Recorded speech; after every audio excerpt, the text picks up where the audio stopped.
Hey everybody, how are we doing today? It's Life with the Sunflower Lady. Christmas is over, but we are still in the holiday season. And me, absolutely grateful. Grateful for everything. Grateful to be alive. Grateful just to have a chance to do it over again. My days have not been what I wanted them to be, but I must say they could have been a lot worse. They could have. But God had other plans, and I'm grateful for that as well. Now, I know y'all are wondering, y'all know what I'm doing. I'm trying to share me out. This was a last minute impromptu, so nobody knows. Nobody knows. But I want to put it out there and let everyone know that, yeah, you girl got something to say. I told y'all I'd be back. I told y'all I had something to tell y'all. All right, here we go. Now, I know you just talk like it's a million people listening, but this is a kind of different thing that I want to talk about, and I want to make sure that the people out there actually get a chance to hear it.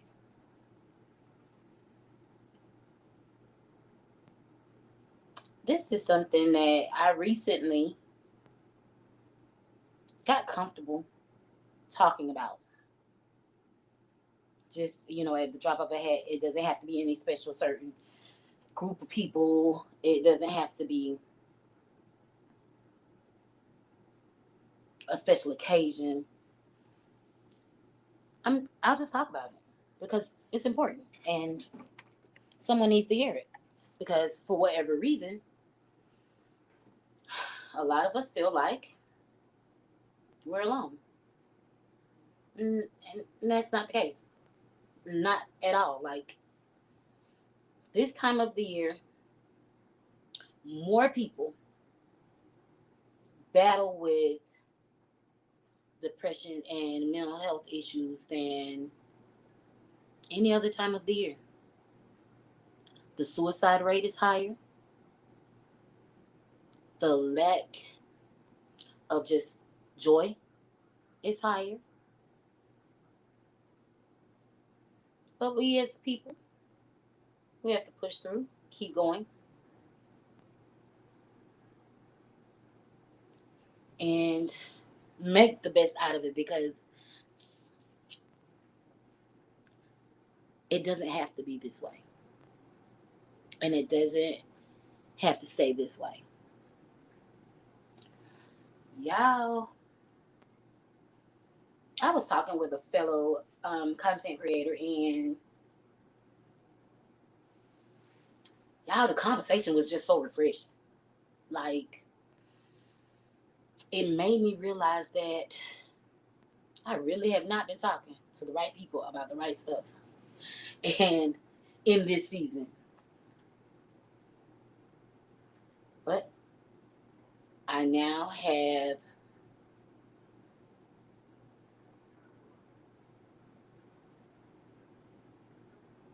motivation, maybe? Maybe that's the word? Yeah. I'm at a place in my life right now where everything is out of my control. Okay? Everything is out of my control. I just gotta breathe, pray, keep pushing, and know that this too will pass and things will get better and I'll be all right. And that made me think, if you're feeling like this, who else is feeling like this? Who else is going through something? It's for everybody. It's not COVID-19. Some people, this is their everyday mentality. Waking up and trying to find reasons to make it through the entire day without just giving up. Some people have lost loved ones. Some people are battling sicknesses in their bodies. Some people are just battling sicknesses in their minds. Some people are fighting sicknesses and fighting things in their spirit. Well, me personally, I'm a mix of all three. I'm just at a place of unrest in my life. And the only way to get away from that, out of that, past that, I'm looking for my microphone that I have mysteriously hidden from myself.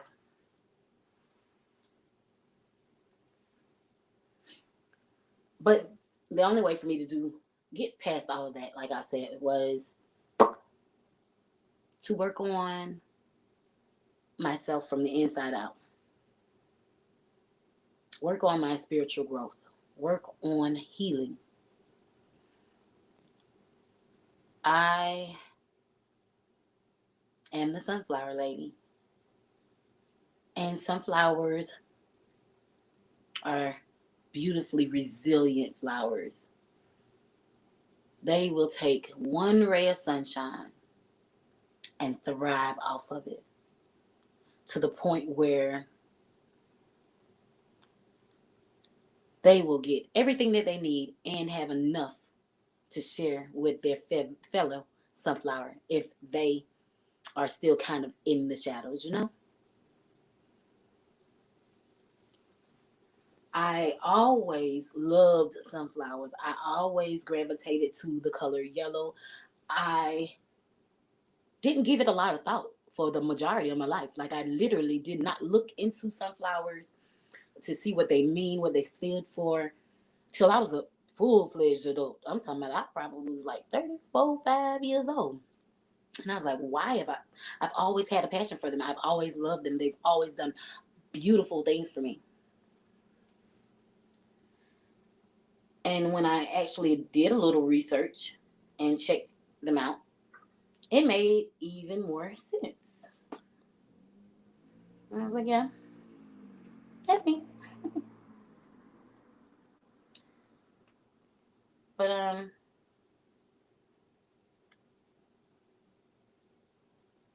in me learning the little bit that I have learned and it making such sense to me for my life, I felt like I needed to take this time and talk to y'all.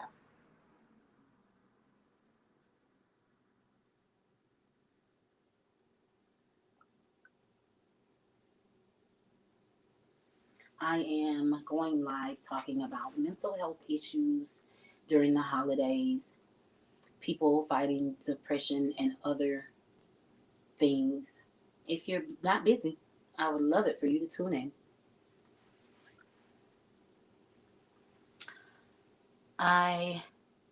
Like I said, y'all know what I'm doing. I'm trying to share it out because, look, it means something to me.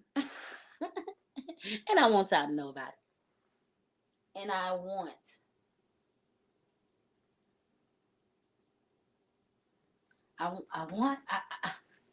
it to help somebody. I want the feeling that I felt when I was thinking and the thought came to my mind and I felt like I just had this aha moment. And I was like, you know what? This is what I needed. This was the next step in my thought process. This was the next step in my healing. You have to realize what's going on with you. You have to recognize what the problem is. You have to address it if you want to heal from it, if you want to grow past it, if you want to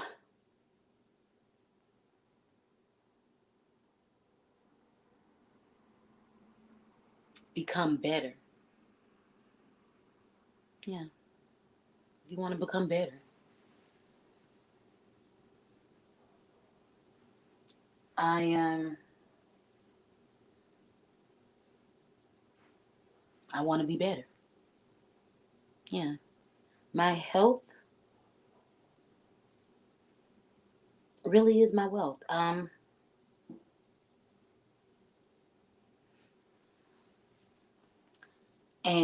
at this time, I recognize that more than I have in a long time. Than I have in a long time.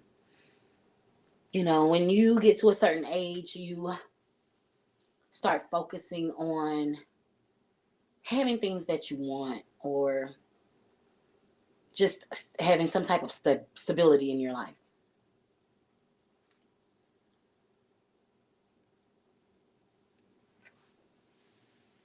I am talking about mental health during the holidays, and I would love it for you to tune in and voice your opinion if you have one on the subject, which I know you do.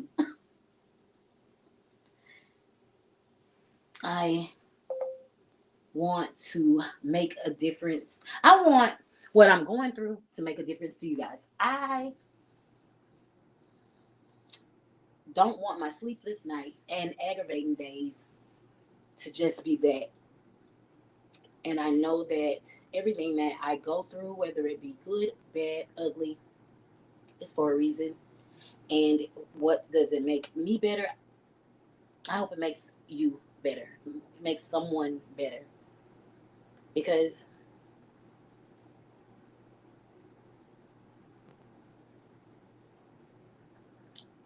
we deserve it. This is our life. I used to, I know y'all have heard this songs, phrase, whatever. YOLO, you only live once. Kinda, sorta, but not really. You only die once. You live every day. Every morning you wake up, you have a chance. My food is gonna be cold. You have a chance to start over, to make it better. Whatever you didn't finish yesterday, you can finish it off today. Just whatever. And I stopped looking at it like I did when I first heard it. You only live once. Oh, I can do whatever I want to do, however I want to do it, whenever I want to do it, because I only have one life to live, and I am going to live it up. Not realizing some of that reckless behavior could really have put a stop to me, put an end to me in the blink of an eye, and I would not have had another chance to make it right. So I went to thinking about that thing. I was like, girl, all right, for one, you too old to be saying, well, I'm still young, I made mistakes. Baby, we passed that phase. We're not a young girl. We're not a teenager. We're not in our early 20s. Baby, we ain't 30 no more. What's going on, GKH? I'm doing okay today. I appreciate you listening. I understand if you're busy.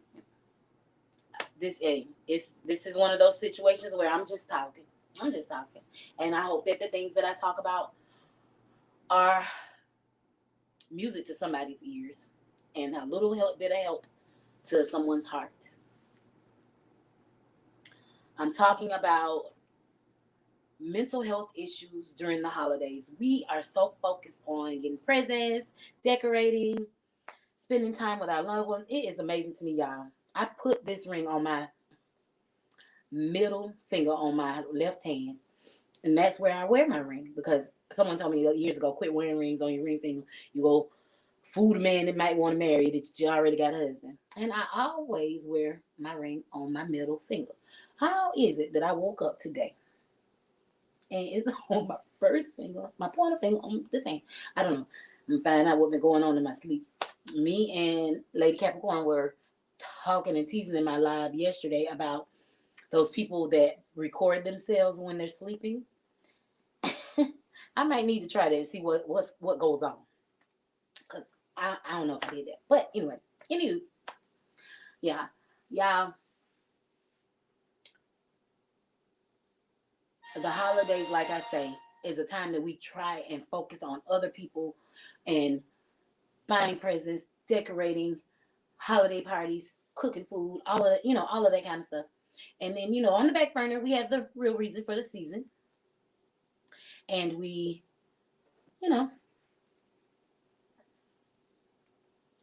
have all of that going on from that aspect. But I want to talk about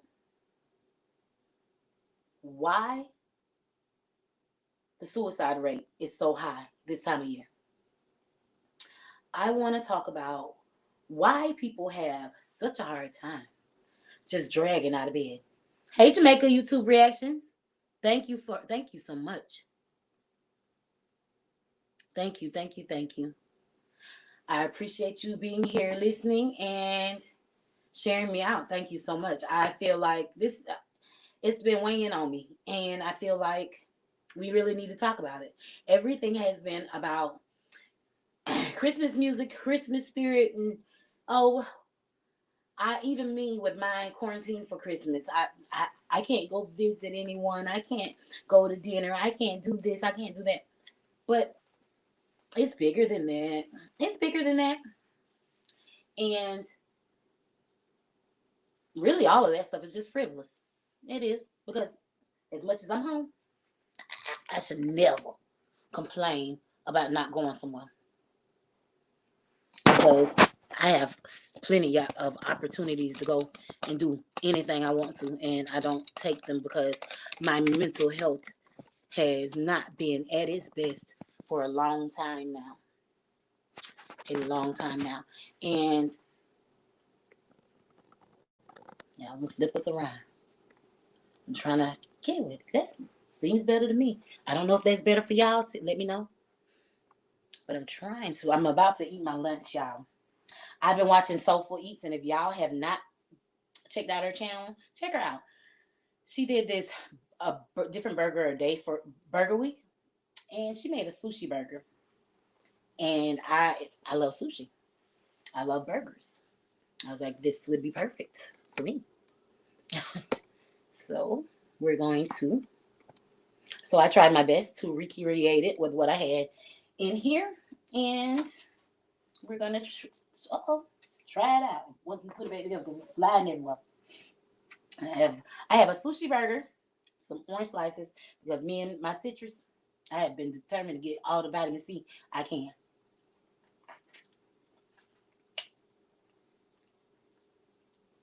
And some real sad little fries, y'all. They were sad before I reheated them in the air fryer. They real sad now. But yeah, I feel like if I'm going through this, I'm not alone. Someone else is too. And if I reach my aha moment, I want to help someone else reach theirs.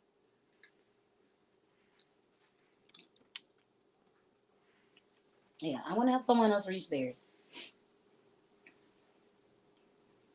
I sat back and I thought about my life and where I felt like things started to change.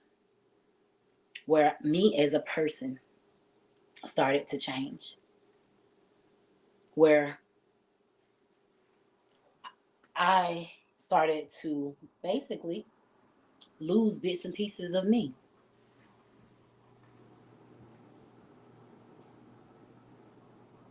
And when I started thinking about it, I ended up going way back. Way back. The years, I'm talking about just years and years and years. And I said to myself, oh my God, have I really been going through this long?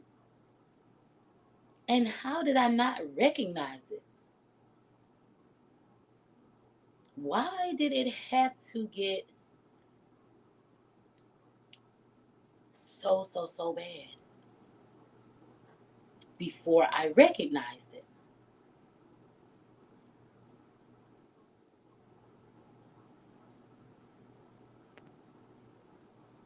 Yes, GKH. I take vitamin C, and everything that I have eaten has citrus in it. Everything that I've eaten. My sushi burgers, the rice that I made some the other day I made some Asian inspired sticky rice, and I seasoned it with lemons, onions, and ginger. And I was I couldn't taste it. Of course, my sense of taste and smell is still pretty much gone.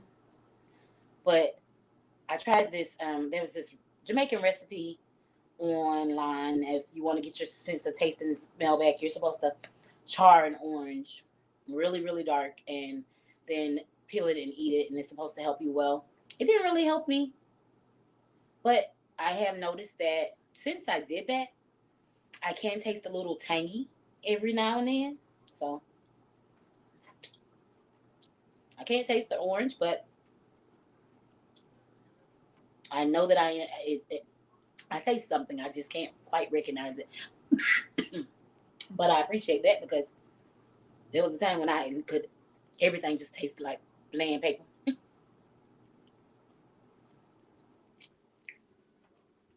Yes, and getting diagnosed with COVID-19 this month really put me in a different headspace.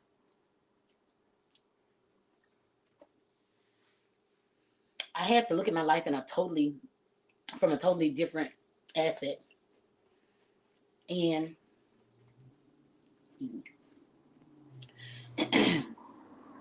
and that really forced me out of my comfort zone. I'm gonna tell y'all what I said to myself, y'all. And hey, real mamas, real problems.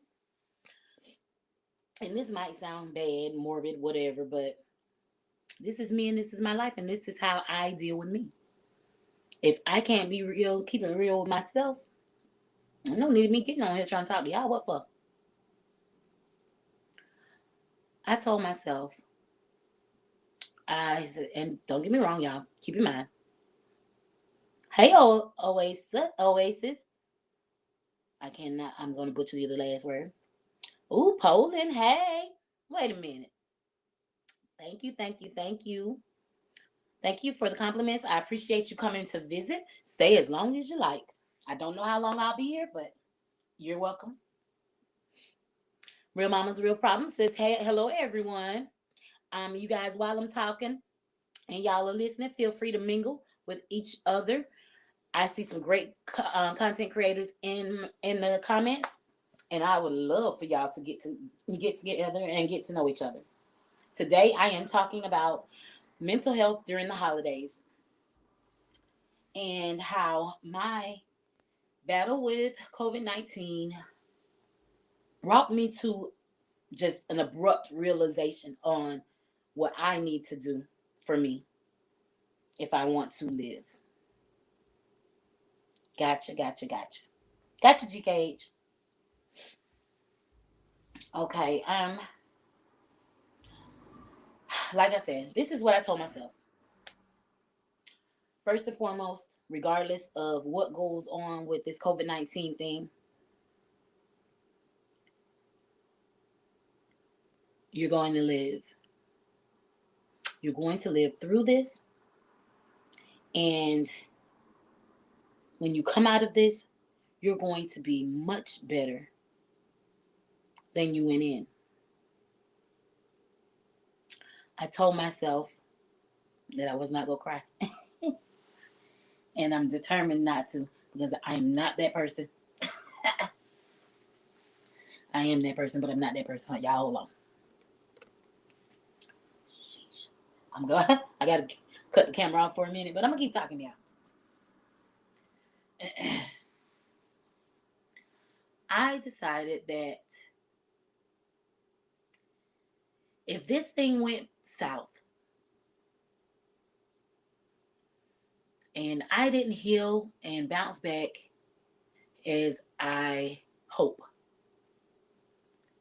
that I was not going to live the last little bit of my life being sad, depressed, and worried. I also had to reevaluate myself and realize that everything that I was experiencing wasn't just my mental health. Some of it is a part of the calling that's on my life. I have always had a nurturing spirit. I have always seen myself as an empath. And being an empath all on its own is rough because you take on the emotions of other people. I attract the brokenhearted, I attract the trouble. And it's a lot. And when you're one of those people that want to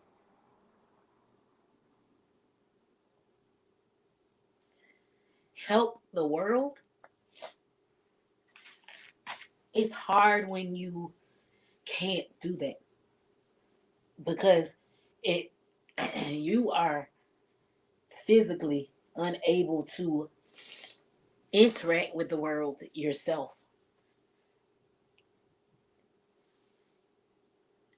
You don't feel like you're strong enough to make a difference. And then that in itself starts to beat you up because now you feel like you're not fulfilling your purpose. So what's the whole point? And then you spiral just out of control. And I have been just existing through my life for a long time now. Yes, men have it so hard. If I cry, I'm just a crybaby. And I say it all the time, I'm a crybaby. But if I cry, it's great. I'm a girl. I'm a woman. Women are emotional creatures, but men are not allowed to cry. Men are not allowed to. They can only show anger and the occasional love. Like sometimes it's sad to say, we almost don't even always expect our men to love us properly because we don't feel like they know how. So pretty much men just they can just be crazy and angry. That's it. But if a man shows any other emotions, they're labeled as less than a man, and that's not fair. That's not fair. We all have feelings. We all have feelings, and we all deserve the opportunity to share them, grow them, learn about ourselves, and learn about our feelings. Oh, thank you, baby. Thank you, baby. You don't know how much. Oh, here we go. You don't know how much you mean to me. I'm going to end up doing this whole live stream with no camera, y'all.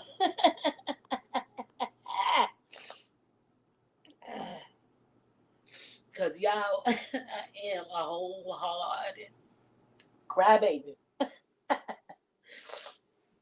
Oh, y'all, that's my youngin' on the screen. When I say I have no biological children, but that is my youngin'. She's my niece.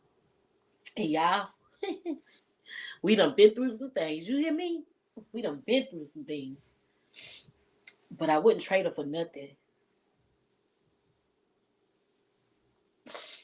And I would not trade her for nothing. She taught me so much. She taught me a lot about myself.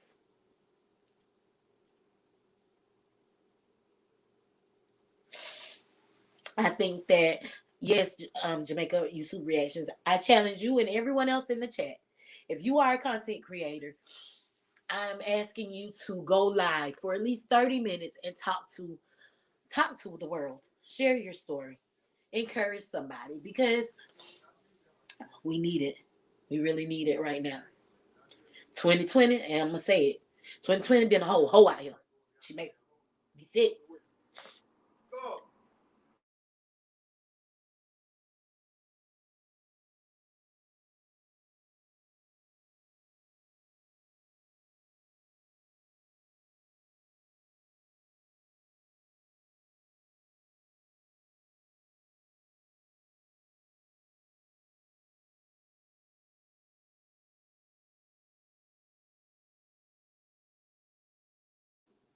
Sorry about that, y'all. I had my neighbor dropped me something off on my porch. But yeah, I challenge you all to, if live streaming is not your thing, fine. Make a video, do whatever. But this is something that we need to talk about. 2020 has been rough on everybody. People have been losing family members. People have been losing jobs. People have been losing themselves. And it's just hard. It's just hard, y'all. It's hard. And we need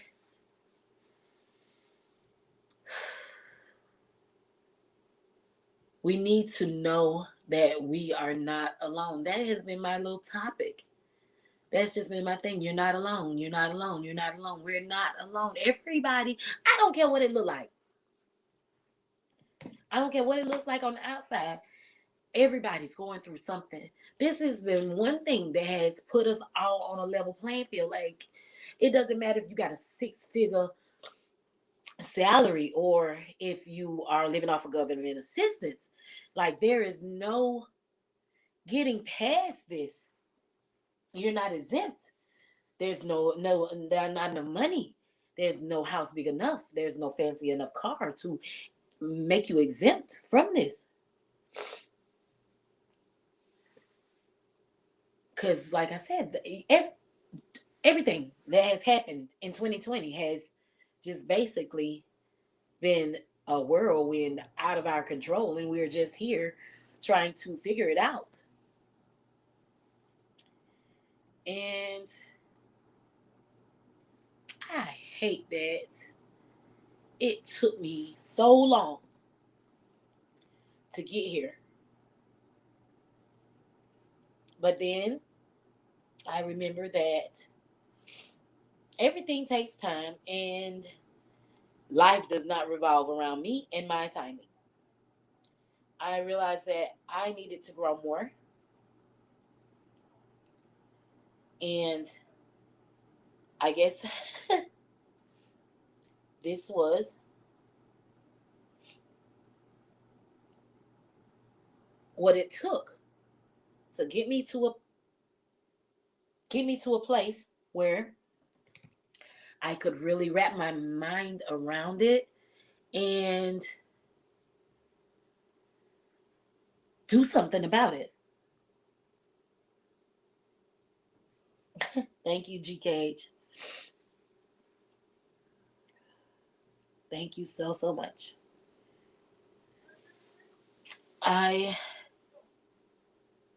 like I said, I'm at an age where I don't have any excuses.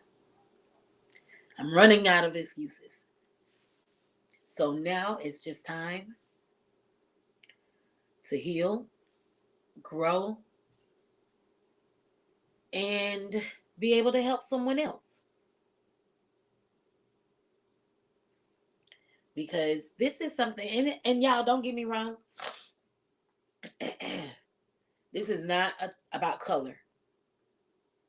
This is not about color. This is not about nationality.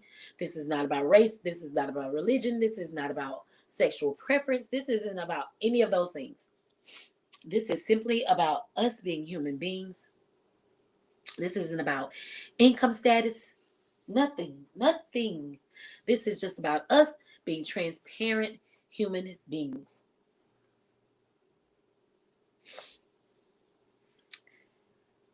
And that's something that we all can relate to. All right, y'all. I think I'm ready now. I think I'm ready. Yeah. All right. I think I'm ready. And I said, you know what? If nothing else, I have had so much time to think in this house. I've always been.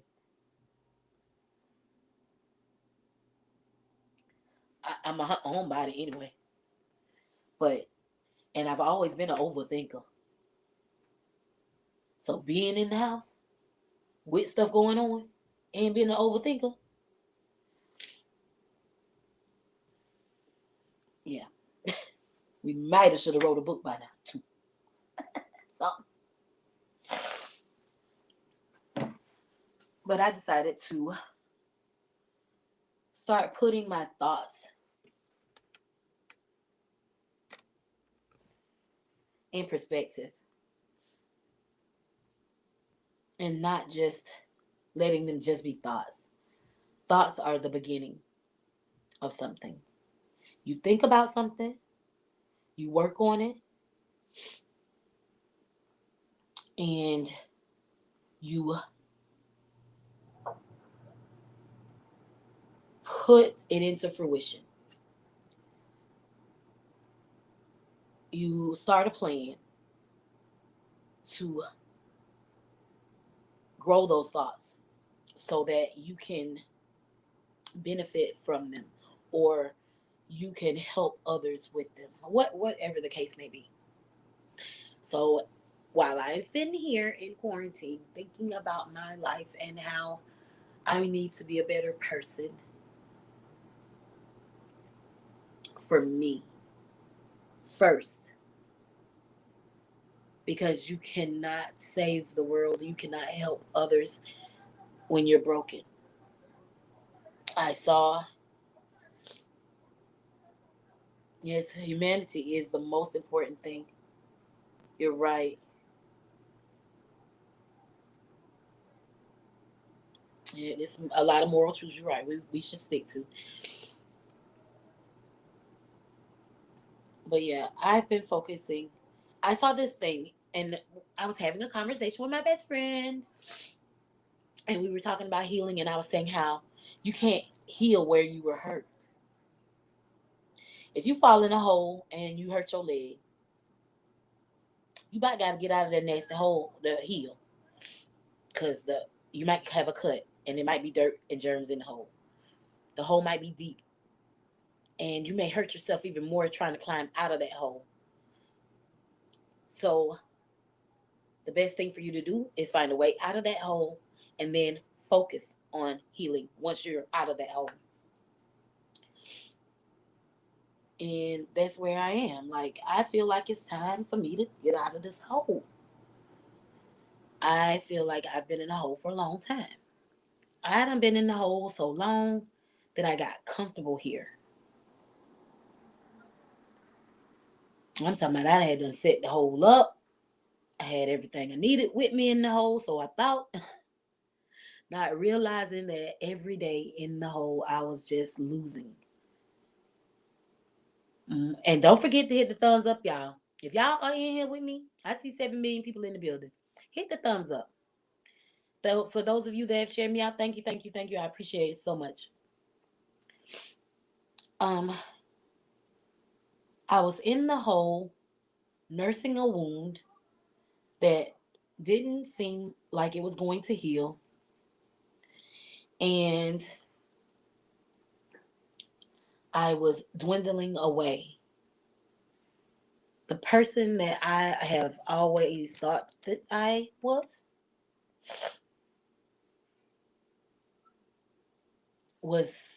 starting to escape me.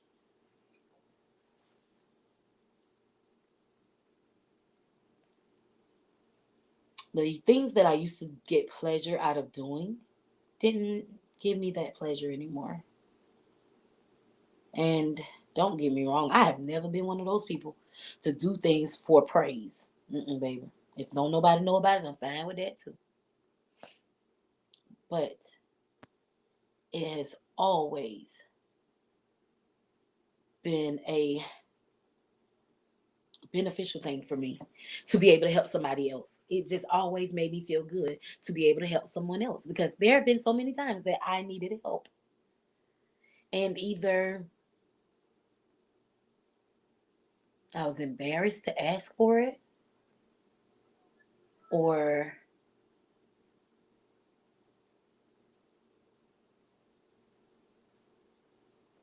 no, that was pretty much the biggest. I was embarrassed to ask for the help, or I didn't know who to ask for the help. Hey, it's all hot air. How are you doing, Andrea? Or I just didn't have the time and the focus, or I didn't care. There's sometimes that stuff was going on, and I just didn't care. Oh well, it is what it is. I was, like I said, I was comfortable in my hole. It didn't matter. But like I said, COVID-19 came, and when it knocked on my front door and was like, "Yeah, you're coming with me," I was like, "Me, me, okay." I am doing okay. I am actually doing okay. I woke up this morning and decided that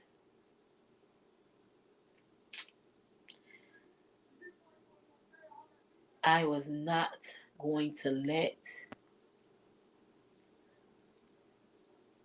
my mental the health dictate my life anymore. And that made me smile. So yeah, I'm okay.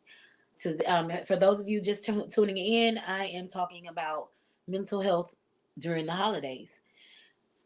Lots of us have been so focused on getting our kids their Christmas, or doing whatever it is that we do, our traditions during the holidays.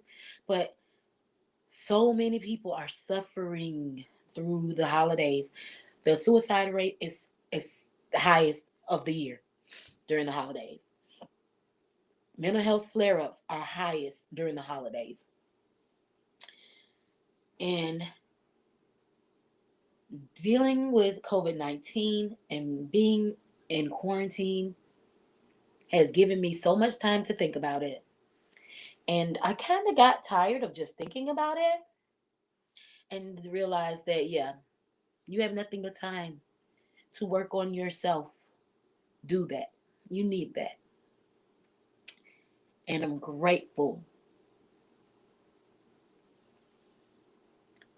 that my mind was clear enough that I could literally take my own advice. Because a lot of times, y'all, I will have an amazing idea and not follow through on it because I will talk myself out of it. Now, I'm going to go ahead and warn y'all now. This camera is going to go on and off because I said I'm not going to be that person that just hard down cry on camera. But because I'm a whole bucket and waterhead, yeah, I'll be back. As soon as I can dry my eyes. Thank you for sharing me out. I really, really appreciate that. Like I said, y'all, this is like an epiphany. It's like I literally have been suffering for years. My family didn't know. My friends didn't know. I maintained my job. I helped others. I was just a functionally of, you know how you have people who are functioning alcoholics or drug addicts. Well, I was functionally depressed, and I lived a life, a version of my life, and was able to fool a lot of people that I was fine.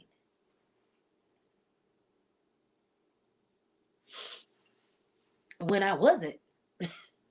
And it was just getting worse and worse. And it was like, I've been studying vibrations and all that kind of stuff here lately. And it's like when I was, my vibrations were super low. And thank you, love is the main key. You are, listen, you're always, this may be your first time, but you're always welcome. And if you missed it, I don't know how long you've been listening, but for everyone that's in this discussion today, I challenge you, if you are a content creator, at least 30-minute live stream. I don't see how. I'm here modest, but modest, I am being a whole crybaby trying to talk about this, and I refuse to let y'all see me just with snot running all out my nose. But I'll be back. I just need a few minutes.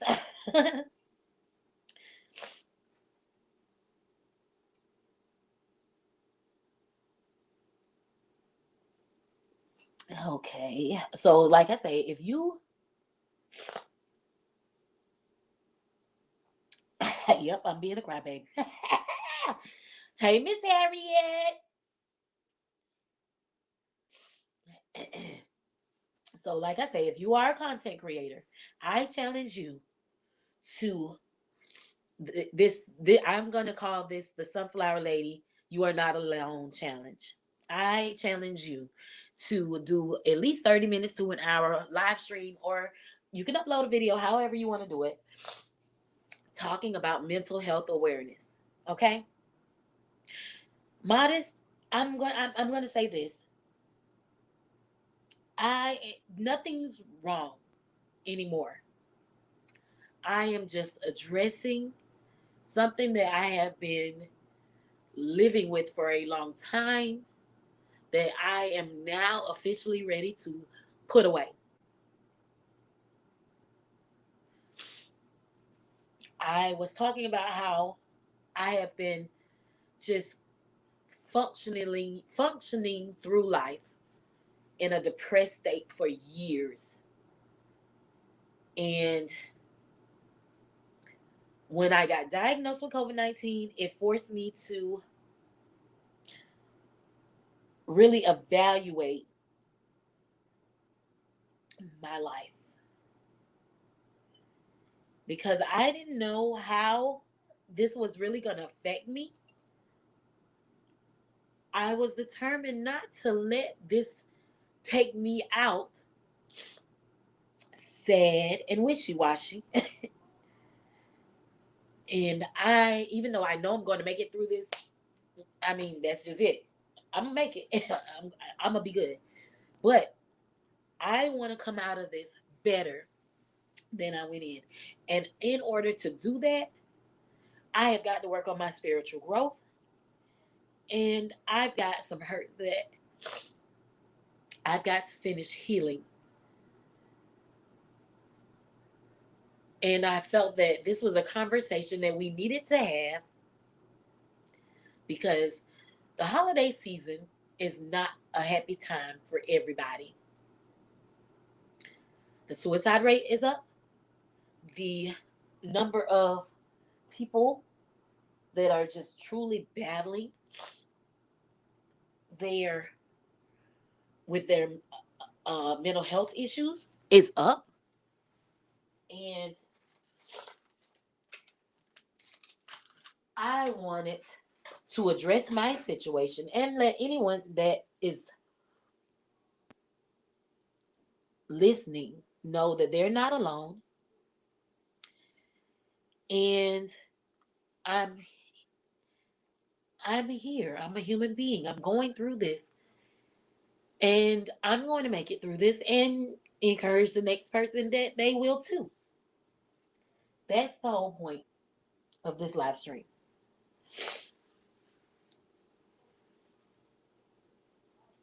Modest Nation says she is living with depression herself and just started going to therapy a couple times a month. Going to therapy a couple times months ago. I was told I would have to live on antidepressants. It's been 7 weeks, no meds. I'm baking a cake to celebrate tomorrow. That's right. Yes, yes, yes. That's my thing. Like, all right, hold on, y'all. Let me get this knot up my nose, Jesus.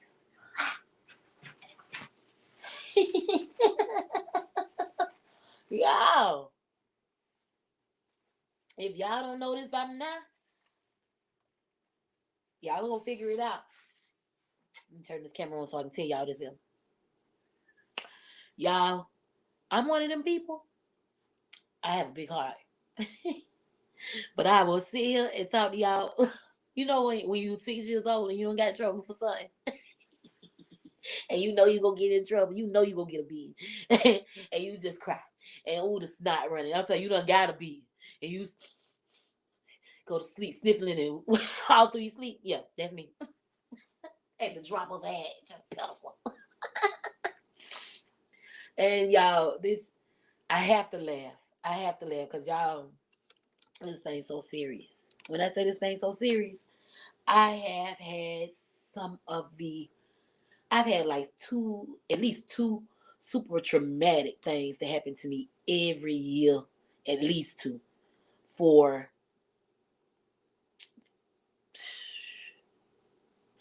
maybe the last 10 years, maybe, or better, to the point where it just became normal.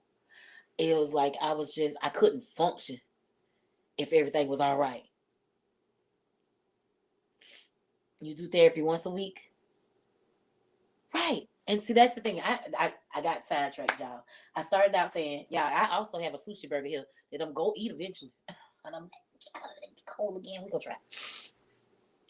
But I was just saying that this is not about race. This isn't about gender. This isn't about religious beliefs. This isn't about anything. This is about us being human beings. But as the African American population, we don't believe in counseling.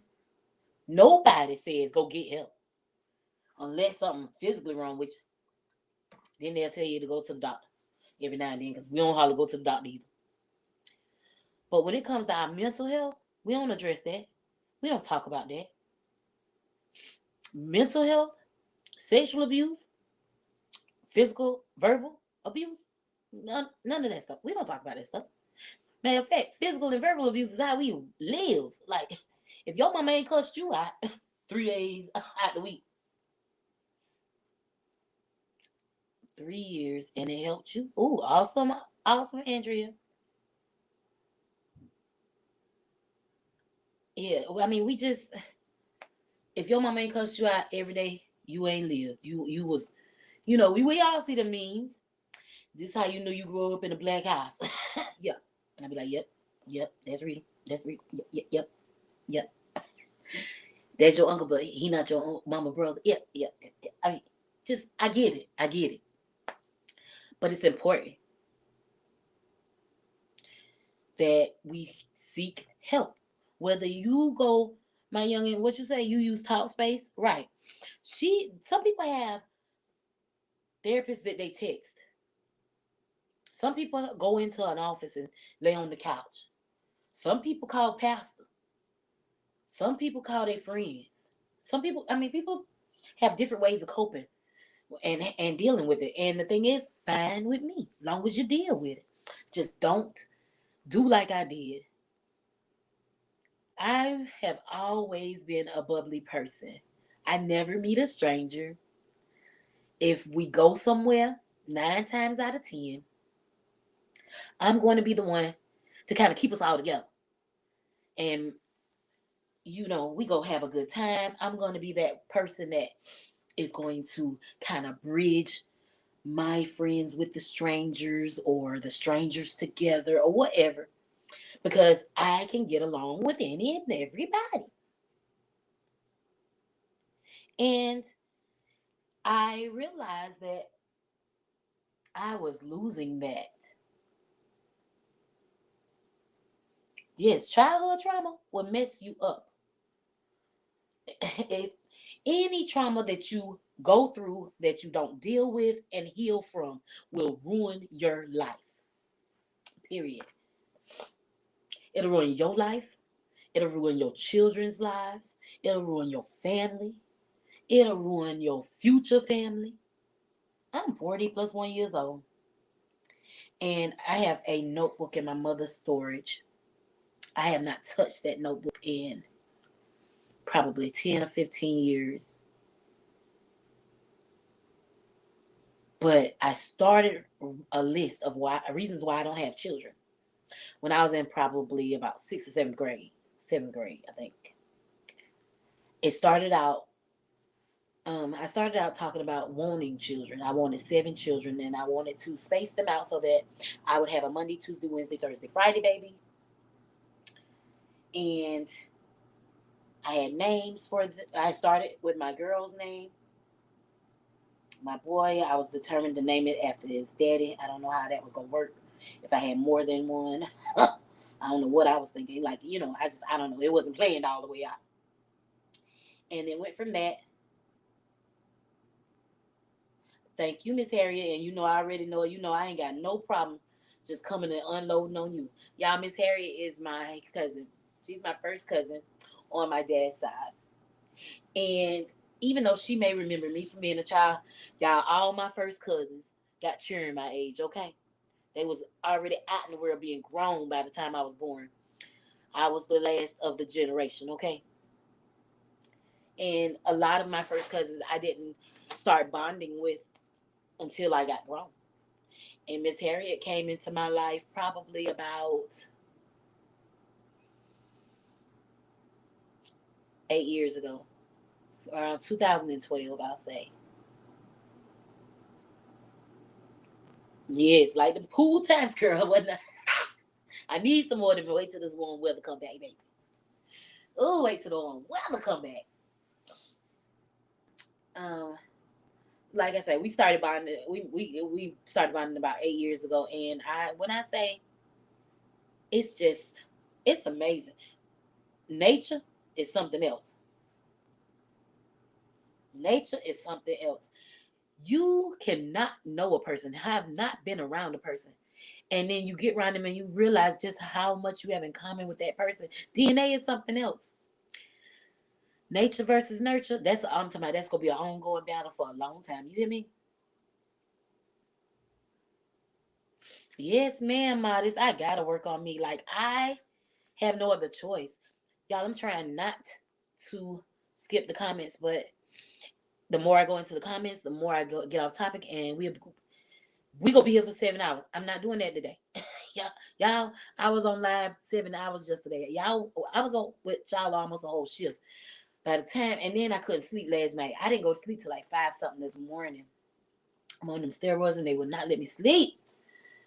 But then I went to sleep like 6 o'clock this morning, and I didn't wake up till like 1 o'clock. And I was like, here we go. So we just throwed off. But just know, I'm not skipping y'all comments on purpose. Right. And yes, Modest, just forgetting it and bottling it up does not work. I started, like I said, okay, this is where I was. I was saying how. Yeah. I noticed that I was changing. And I had started becoming this person that went from wanting to make sure that everyone is in a good place and headspace whenever I'm around, whenever life is going on, to wanting to be unnoticed. And y'all, I've been a big girl all my life, baby. Being a big girl ain't never stopped me from doing nothing but wearing a crop top. That's it. That's all it ever stopped me from doing. And if I can ever get this lower tum tightened up, I'm gonna put on the crop top, baby. Ooh. But yeah, I've never had an issue with my looks. That was not my problem. Like, they done call me fat all my life, baby. Tell me something I don't know. Shoot. They say how many times you got to jump to get them jeans on, baby. I bet you ain't telling me nothing. I don't know. But I became this person that was just withdrawn. I literally would go to my job because that's how I had to go to my job because I got to pay my bills. And I would leave from my job. I would make my one little slow run and I'm going to the house. And it was times when I had a knock on the door and I look at the door like, who knows I'm here? Why? Why are they here? What do they want? And I'm like, what? Who is Hoppo? Who this people? Who are you? Who is this person? This is not you. But I just pushed it aside, kept on going. Like it was okay. And now we're here, years and years later, and I'm reminding myself that you really, yeah, this sushi burger is gonna be bomb. I gotta heat it up.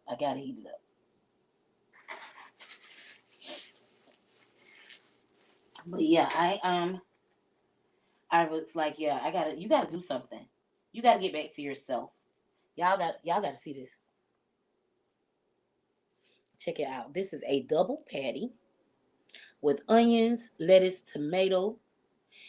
I made the bun out of sushi rice, citrus flavored, citrus and ginger flavored sushi rice, wrapped in seaweed. I made my own version of the spicy mayo stuff. Bootleg, I know it. But y'all, like I said earlier, and I'm trying not to get all the way off topic, but I'm coming back. Tyler, Brenda says, hey. Um, but yeah, I made my own little bootleg sauce, and from what I'm hoping it tastes good. I don't know, cause your girl can't how it tastes nothing. But I saw Soulful Eats make this, and I needed it in my life. Okay, I said once I get off quarantine and whatnot, I'm gonna go and get all the ingredients for real, cause I don't have all the stuff. Just the bootleg version, and I'm going to make it, and try it for real. Try it. So yeah, but I'm gonna eat this, and we gonna see how this turns out in just a minute. When I say it's so simple, I'm gonna tell y'all the lowdown behind it. Now y'all know we just had Christmas. Now my mama made some turkey and dressing. I ate that. My sister Lisa made a whole little Christmas dinner at my brother's house, and she did bring me a plate last night. So I do have a little Christmas food in the refrigerator. But then my best friend came by with this toucan dime for $7.99 from her house because they had ruined her order and all this kind of stuff. And you're right, Miss Harriet. But like I said, I was like, you know what? I got the sushi rice in the refrigerator. I done had these seaweed. I eat seaweed just because I like it, and it helps your body. Seaweed, if y'all didn't know, eating seaweed helps you detox. Heavy metals and things like that attached to seaweed, and it draws it out of your body. So keep that in mind. If you just want to chip some up in your salad, or whatever, however you want to eat it, seaweed helps you. It helps you. And because, like I say, I'm going through what I'm going through, your girl is trying to detox everything, just whatever I can do. Because y'all, I'm going. Fresh start is the look I'm going for. Do you hear me? Okay. But yeah. But yeah, like I was saying, I was losing myself. Basically, I just was losing myself. I was losing myself, and I needed to get myself back.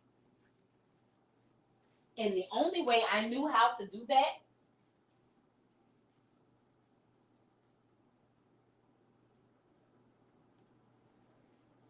was to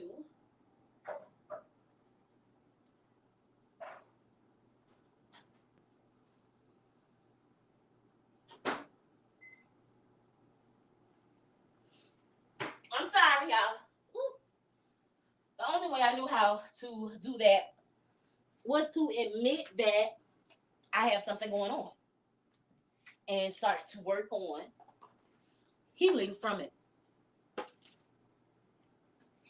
And I decided that I had waited long enough. Enough time had passed. I love you more, Harriet. Enough time had passed. And it was time to get started. Point blank period.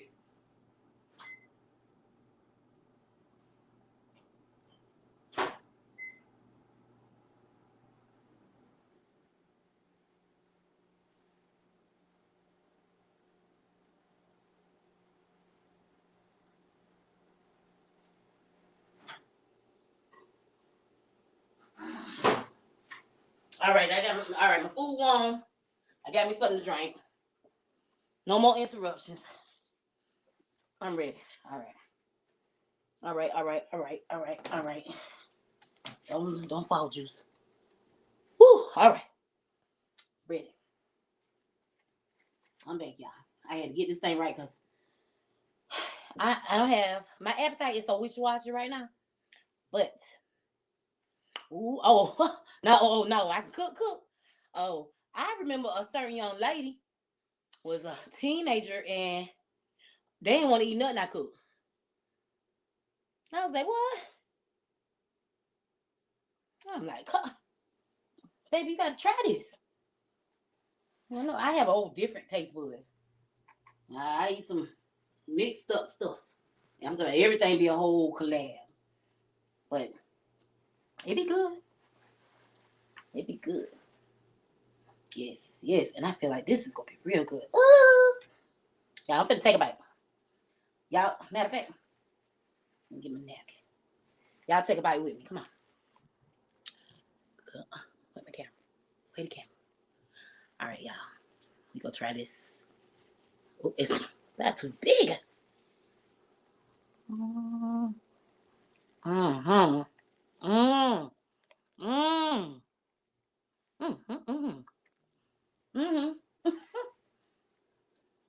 That was good, y'all. I tasted it, y'all. Oh my god. Y'all. With stuff all around my mouth.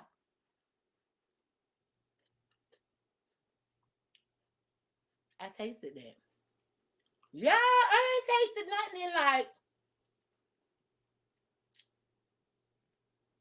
8 days. It's been like 8 days since I tasted something.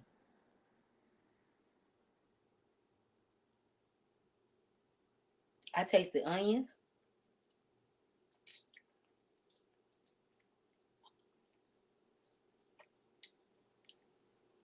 And I taste something spicy. And I taste citrus. Ooh, y'all. Okay. Now, out of all of my COVID-19 symptoms, me losing my sense of taste, I taste garlic. That's what I taste. I taste garlic. Maybe like a sandwich monster, yeah. That's a monster sandwich. My sense of me losing my sense of taste and smell has been with me pretty much from the beginning.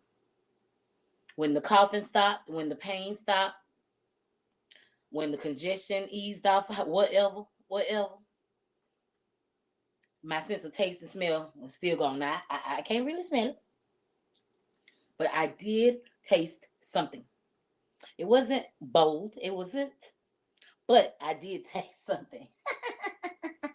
And I'm really happy about that because I really wanted this burger.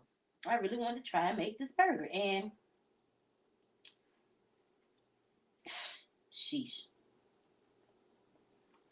But, and I was going to make it anyhow and know that I still couldn't taste it. But I could taste a little something. Mm-hmm. Yeah. Yeah. I can taste a little something. And I'm happy. Mm. Still can't really taste the orange, but it's like we're going the right direction. Once all the symptoms subside, yes, your girl feels like. I feel like when my symptoms start to go away, that means that this thing I'm fighting is going away. Now I could be wrong, but I'm taking all victories, small, big and small. Like I say, I still can't taste everything, and that was a very faint taste, but I'll take it. It's better than nothing. I'm going to get tested again. I don't feel safe being around other people not knowing if I'm still contagious or not.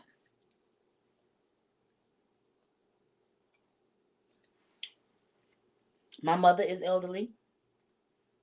My brother is battling cancer.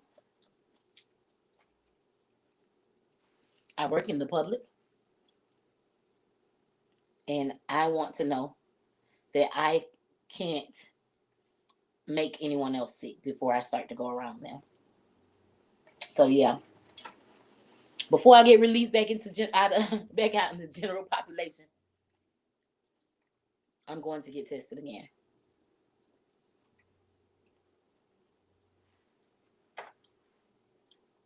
But the weird thing is, it's not a requirement.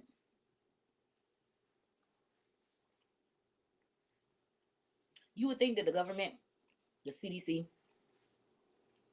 would want you to get retested and know that you're negative before you release back out into the world. But no, they like, nope, just sit home. And when we tell you to go back, go ahead. It's fine. If you're still contagious, oh well, I guess we'll figure it out later. And I think that just sucks. I think that people should know their status before they start back living their regular lives. I don't want to come off of quarantine next week just to have to go back on quarantine because me or someone else that is going through the same thing would join general population without knowing if they were all right. Yeah, no.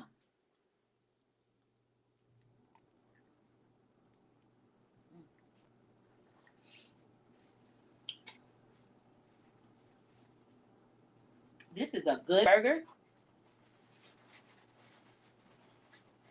It's messy. It's all get out, but it's good.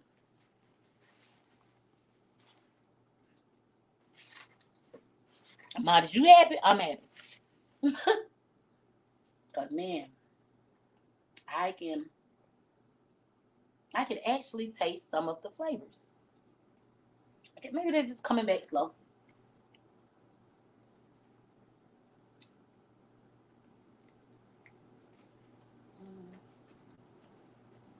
Mm-hmm.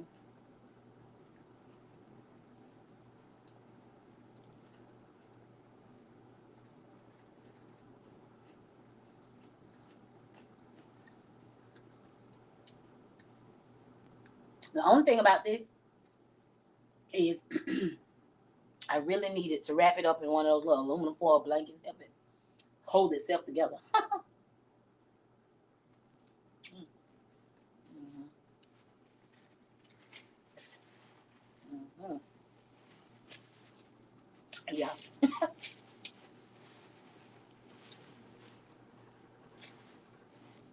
All right. All right.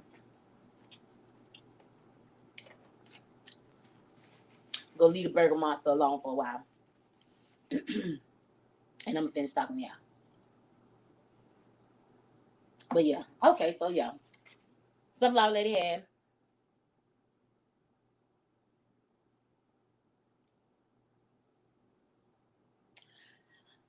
love is the main key. I love your name. Love is the main key says, it's amazing how I came to see your sushi title.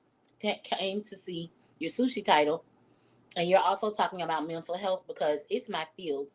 Look at God. You are doing great, Sunflower. I'm still here. Much love. Thank you so much. Love is the main key. You say that it's your field. Is there any professional information you could give us? Just something.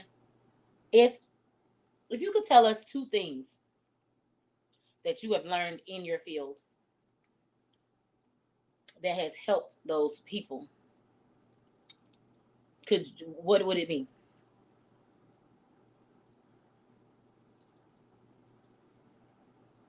Yes, it's good. Okay, it's 2 patties with cheese. It has lettuce, tomatoes, and onions. I made a spicy mayo. I took some mayo, some duck sauce, some 2 times spicy, and a little bit of the furitaki rice seasoning, and mixed it together because the recipe Soulful Eats was equal parts mayo and sriracha and a little sugar. But I don't have any sriracha, so I use 2 times spicy mayo, and for my sweetness, I use duck sauce. I figure you couldn't get more Chinese place than that. Duck sauce. I used I made some sushi rice a couple days ago that was flavored with citrus, onion, oranges, lemons, and ginger. I can taste ginger. I can taste the ginger. Whew, thank you, Lord. My sense of taste seems to be coming back. And I took the rice. I used the rice to make the buns. I patted them out and wrapped them in seaweed wrapper, sushi paper. And that's the bun. Put all the toppings inside. Put my little spicy mayo on the bottom half of both buns. And it's a burger. But go check out Soulful Eats channel. She did the whole cooking and mukbang. Her recipe is a little different from mine because I'm doing the bootleg quarantine version. And she used crab meat in hers. You know, she didn't use a hamburger patty. Um, I have some shrimp, and I'm gonna try it like that, so it'll be a little more sushi related.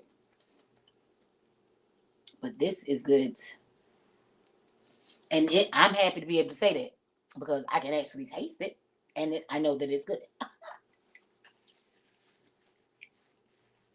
I am going to try and get another rapid test,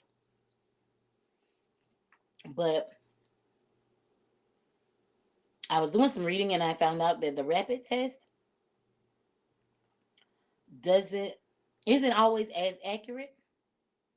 So I probably will go the regular way. I'm supposed to be able to come out of quarantine on next Tuesday. The health department in the county over does them on Wednesdays, and I can get my results back by Friday. So that may be the route that I go. I've already missed this much work. I can't worry about that. My focus is me. Um,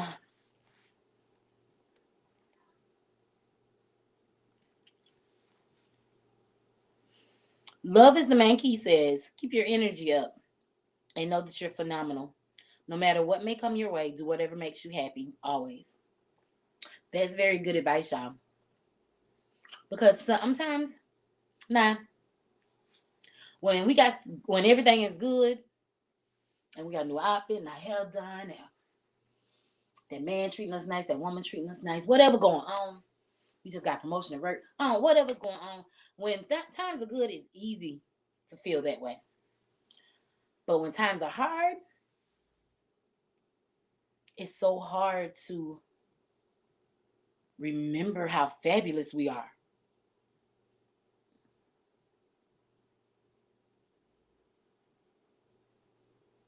And that is important because everything starts in your mind. Whatever you think is how it's going to go.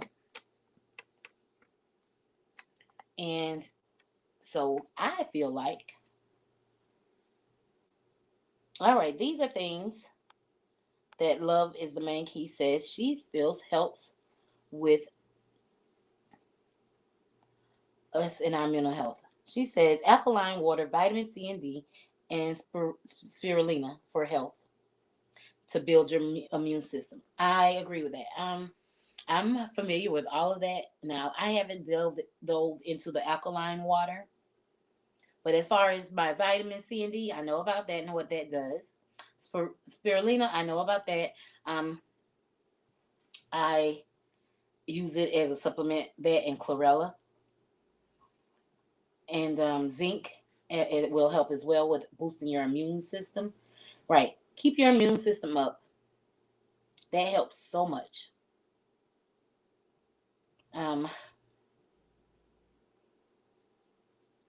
Like I said, your health is your wealth. And we are human beings. We are people. We are whole beings. We are whole beings. It's not a one part thing. It's our physical health, it's our mental health, it's our spiritual health, it's everything all in one. And we've got to work on it, and we've got to keep each of those separate parts healthy so that they can work together as a whole to benefit us in an amazing way. We put our bodies through a lot, whether it be just our physical actions or the spiritual and mental burdens that we carry. So we've got to do our part in keeping our body itself strong, our mind strong, our spirit strong, so that we can function and live and it not be so harsh and hard. People don't realize that getting our daily dose of vitamins and keeping our our levels, blood levels and stuff, even really affects your mental health. You can There's a reason why people get happy from eating chocolate, and it's not just from eating chocolate. It's because of the some of the things that are in the cacao. Um Intaking certain things triggers off certain things in our brains. So, just we it's a science too. It's a science to this method of madness. And we need to do our best to figure it out so we can help ourselves. Look, first and foremost, you got enough going against you just living in this world we live in, okay? This world don't love us. So you have got to do the best that you can for you so that while you're here, it can be a pleasurable, bearable learning experience. Now, if you don't believe anything else I say, believe that. Believe that now. I say this all the time to people that I know, and I'm just talking in general.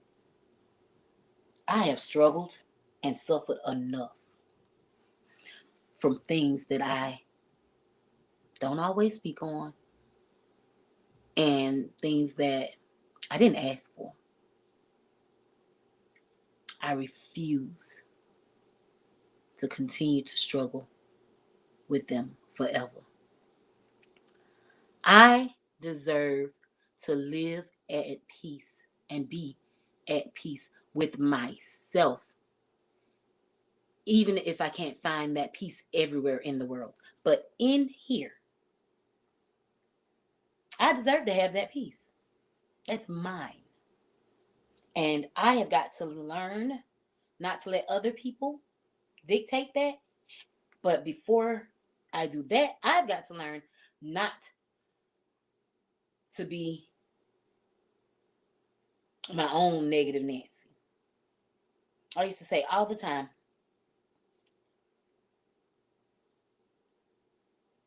I am my own worst enemy. Because that was real for a long time. That was real.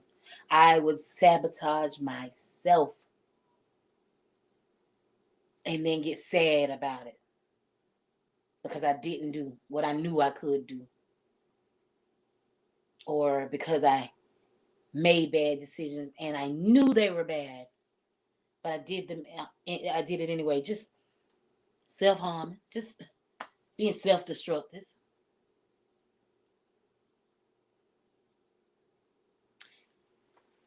If you met me today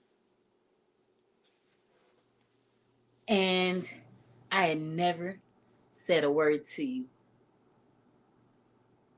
and all you did was ran across my picture and caught a glimpse of this bright smile that I have learned to keep plastered across my face, you might think, she's all right. She might just have it together. Wrong. So far from the truth. But I learned how to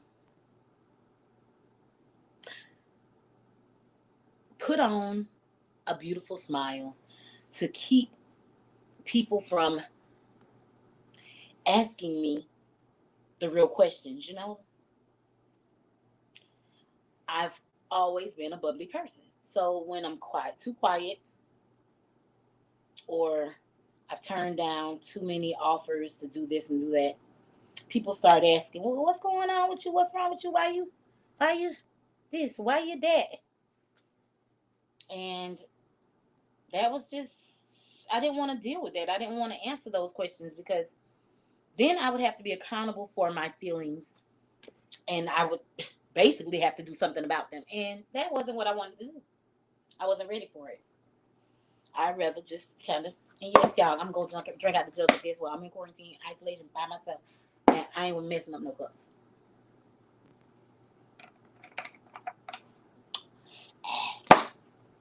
Whew. That was good. That was good. It tasted like watered down juice. That was good. Now, it didn't taste like full ocean spray cranberry. It tasted like the generic watered down version. But the important thing is I tasted it. Oh, I tasted it. Yeah. Small victories. I take them all. Yeah. So I learned to keep that smile on my face and do just enough.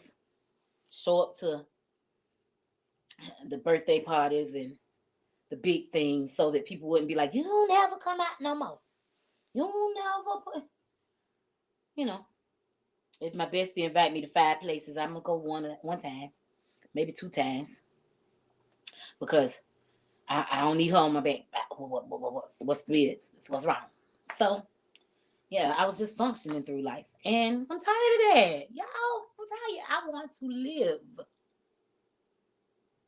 This is my life, and I want to live it, not just coexist and drift through it. So even though I am not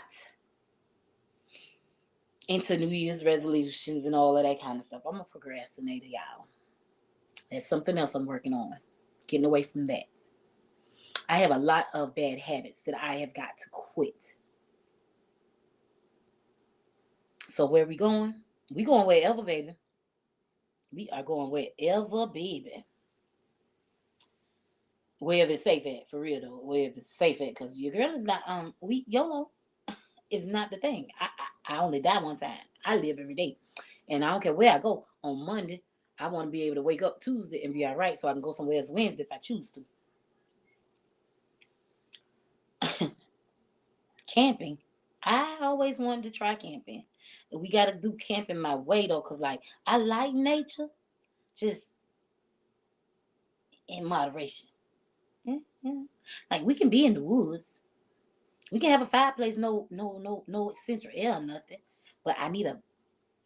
We can even live in a tent, be in a tent, but it need to be a real good tent. Like I don't know, maybe just a cabin. I don't know about sleeping on the ground. There's a lot of trying to get up from down there.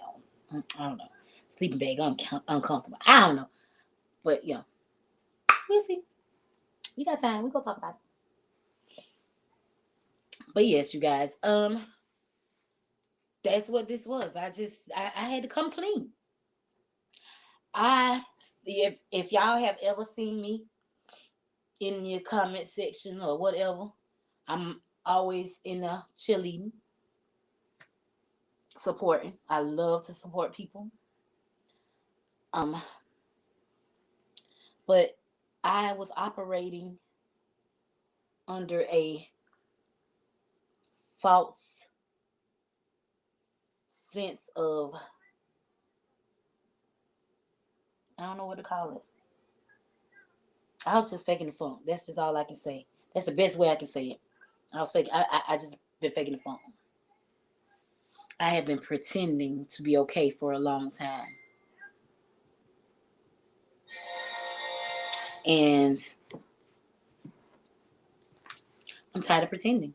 I honestly, I'm OG, baby. I, we keeps it real. That's what I like to believe. But I realize that I have been faking it for a long time.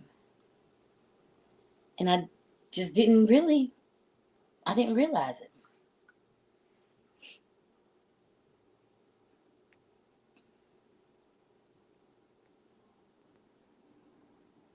And now that I have addressed it, yes, it's not fully back, but I am tasting some little stuff, GKH, and I'm liking it. I can taste the ginger in my rice. I can taste the onion. Like it's not as strong, like it's not full back. When I tasted that juice, like it tastes watered down, but the fact that I can taste something, period, is a good thing because everything was just saying the cardboard the last 8, 9, 10 days. Yeah, I lost my taste, sense of taste and smell on my second day. Now, as far as my smell goes, I'm still really not smelling anything. I'm waiting.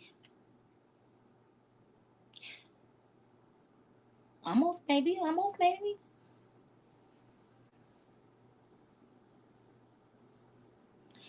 Good question.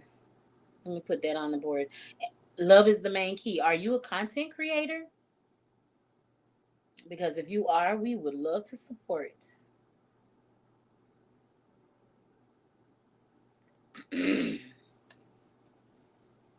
But yeah, that's where we are, y'all. I am holding myself accountable for my life, for my mental health, for my spiritual being, for my self. This is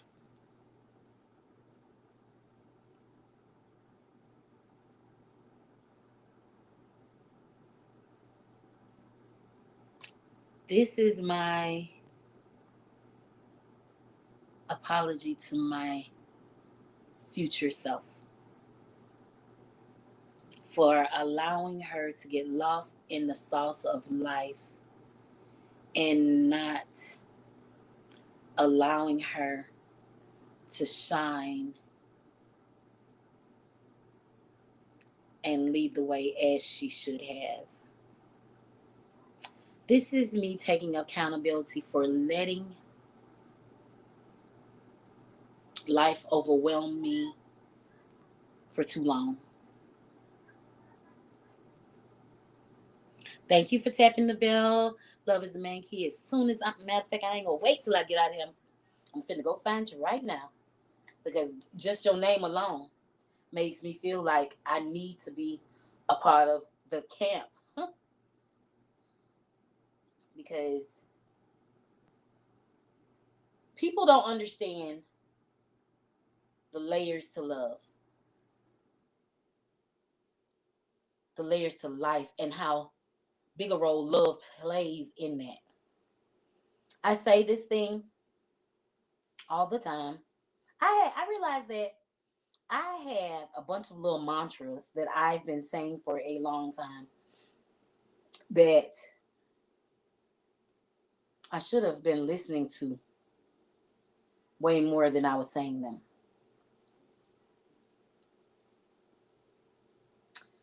Oh yeah, last minute. How to be happy in spite of the state shutdown. Okay. All right.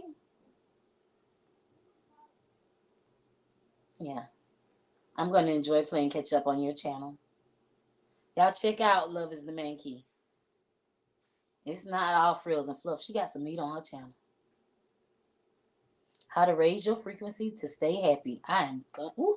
How to eliminate anxiety to increase your hair. Oh, baby. Thank you.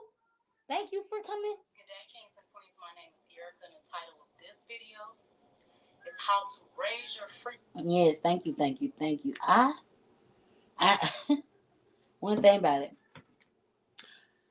the atmosphere will put the things in place that you need. You just have to be able to recognize it when you see them and indulge in them.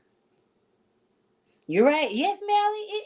It's always easy to give advice, but it's hard to take your own advice and act it out.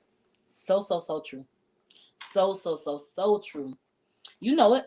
Look, Mally life, y'all, he know me in real life, okay? And he knows that no matter what goes on, I'm gonna give him the real now. I'm gonna tell him just what I think about it.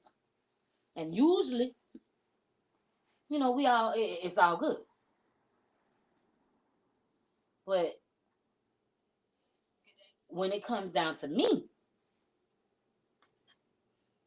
taking my own advice and doing what I know I need to do for me, it's not always that easy.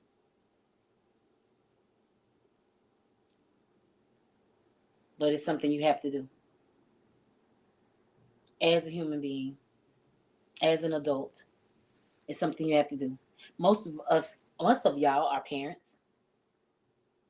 And I think that because y'all are parents, it's all the more important that you make sure that your mental and spiritual health is in check because you're responsible for people.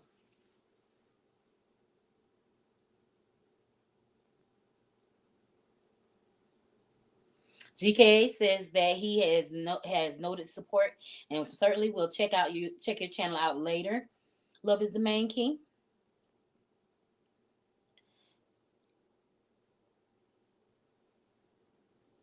Yes, GKH. She says that is in her area of work, and that's why I say, I mean, what's the odds? She came here because I said I was about to eat this sushi burger, and I'm talking about mental health awareness, and that's her field. Like I said, the atmosphere will put things in place for you.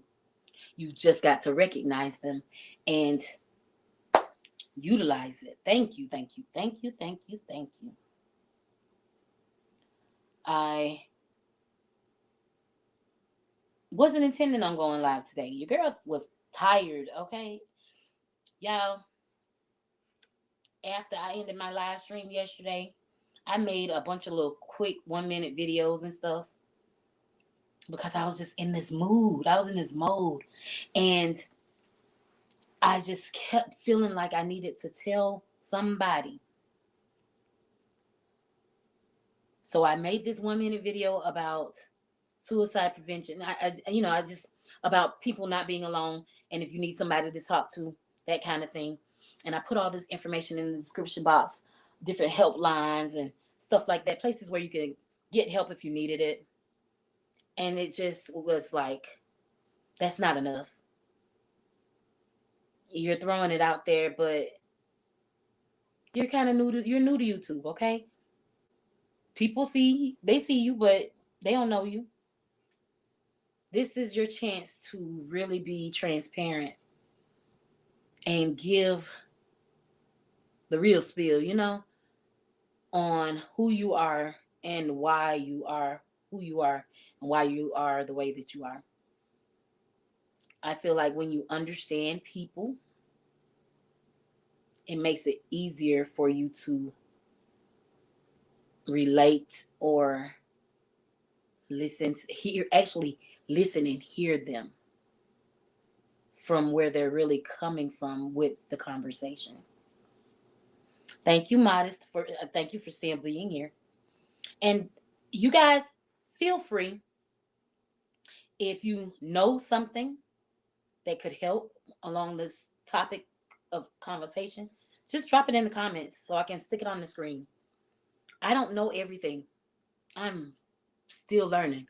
I'm a whole baby. I used to say at church, I'm a babe in Christ. I'm a babe when it comes to this. I'm a babe. Yeah. But when it comes to this, I just want to be happy thing. This is still new and I'm still learning. I'm still getting my land legs. We just been kind of drifting in the water for a while. And you know how it is when you done been in the pool too long.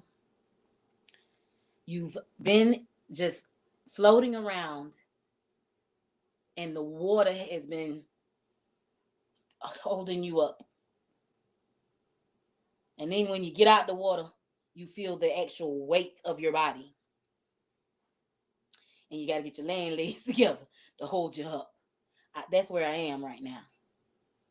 I've been drifting out to sea for a long time. Well, I'm back. And I'm trying to get my land legs together so that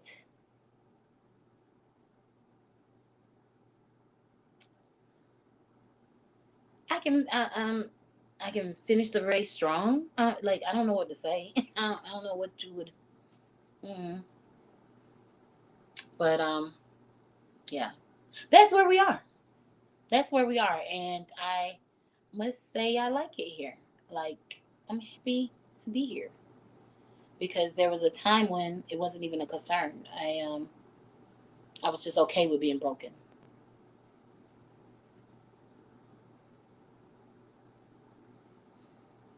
Modest Nation says prayer, meditation, and devotion helps a lot. Yes, it does.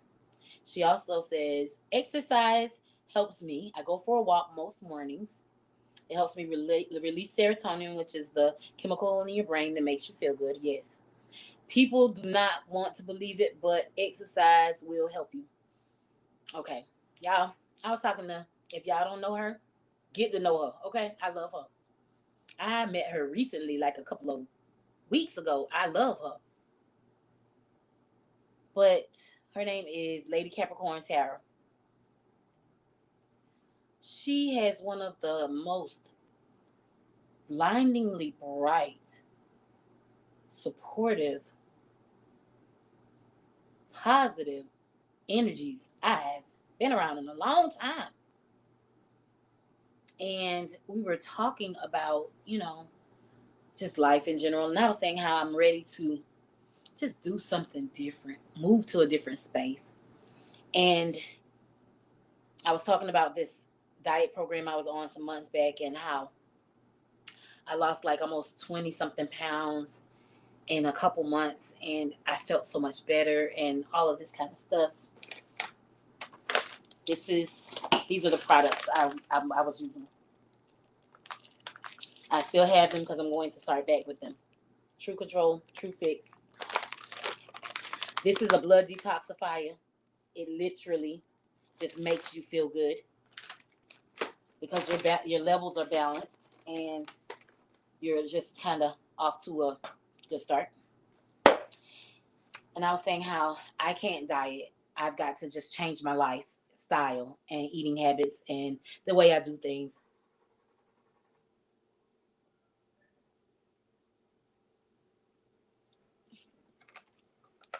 Become more active, all that kind of stuff. And I was saying how the only way that I think that I could do that and stick with it is to work on it from a spiritual aspect. I love the Lord. I believe in life being a forever thing. It might not be on this side, but yes, I don't think that when the day that I die would be the end all be all for me. I believe that there is more to life besides this portion. And I said that I've just got to go on a journey of healing, period. Whether it be healing my physical body, healing my soul, or healing my mind. And the best way for me to do that is just to tackle all of them and let it go from one thing to another. I feel like if I start working on healing my mind and my soul, my body has no choice but to follow. And so that's the angle. And I am speaking it out into the atmosphere. I'm putting it out there in the world. Um, just as a way to help me be accountable for me and my life. I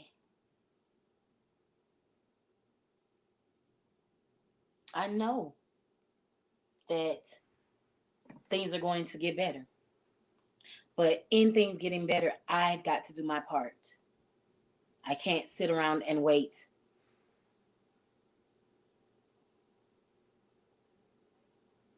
on it to just be okay.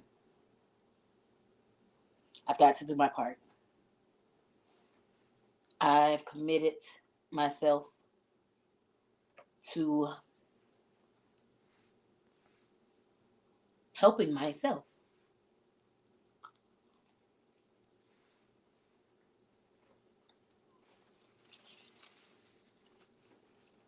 And it starts here. And it starts now. Yeah.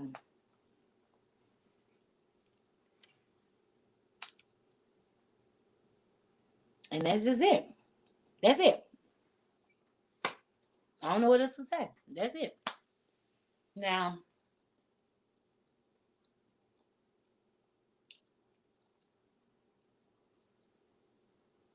if you see me getting sidetracked, pull my coattail. Help me. I'm human. That's why I'm telling y'all my business. I want y'all to help me stay accountable for myself while I try and heal me, help me, and eventually. And I hope that me sharing my process of healing will help someone else. Because there are a lot of us fighting things that we don't talk about.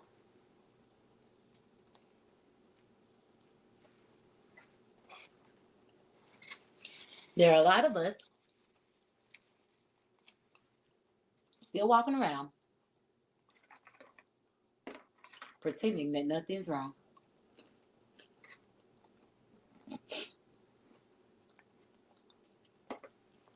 When we know that's not the case. Oh, them the fries so hard and dry.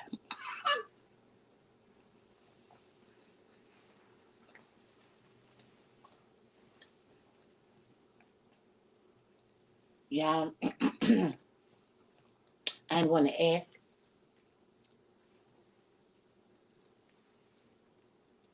that if you know the word of prayer, you pray my strength in the Lord.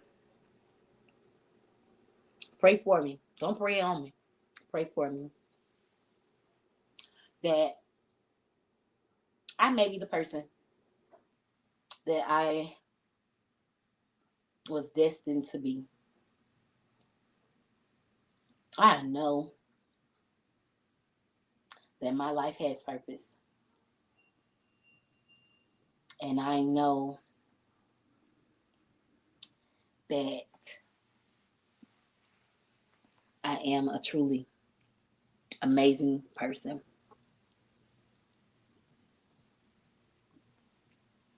But in order for me to truly exude that, I had to take off my mask. I had to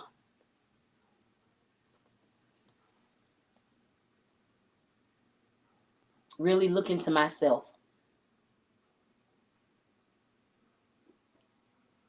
Figure out what areas I needed help in.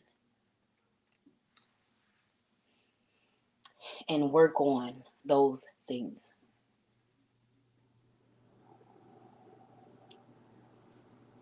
So here we are. We're working on it. And hopefully one day, I'll be back in front of you saying, we made it.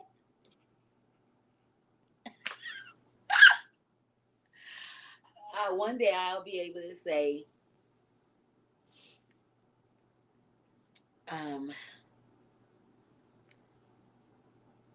today is day 1,000 of me taking my life back. See, right now we're at day 1. This is day 1. This is ground zero. This is the very beginning.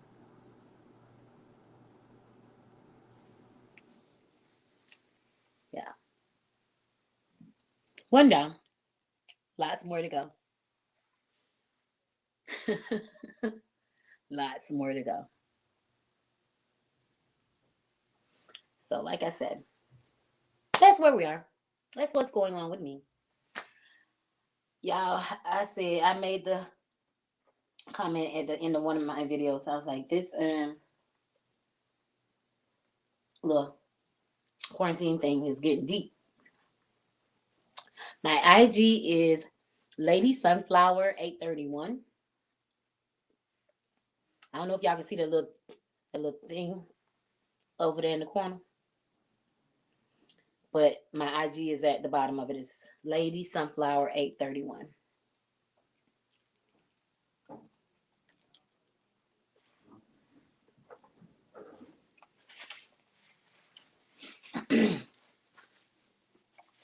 Yes. Today is day 1 of me taking my life back.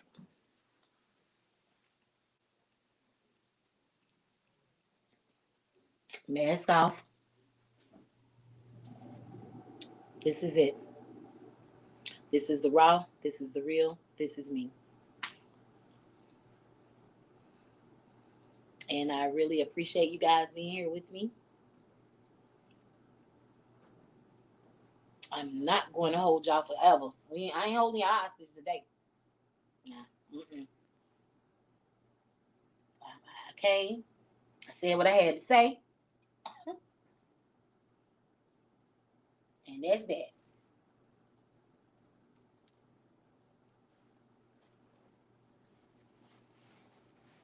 Because I know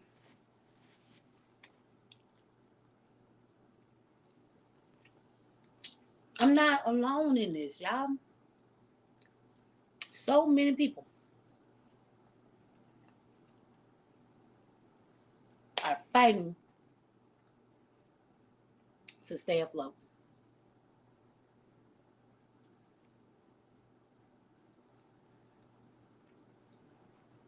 But like I said, you are not alone. Baby, I'm struggling too. But I'm going to make it. And so are you.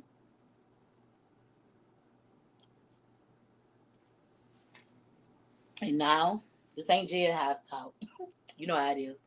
Everybody got that one person that when they go to jail, they go do the right thing.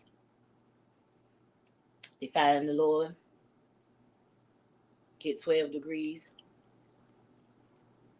in philosophy, everything. Come on. It was just jailhouse talk.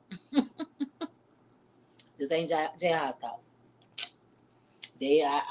I'm in quarantine. This ain't quarantine talk. All right, Modesta, I'm finna follow you right on back, sugar.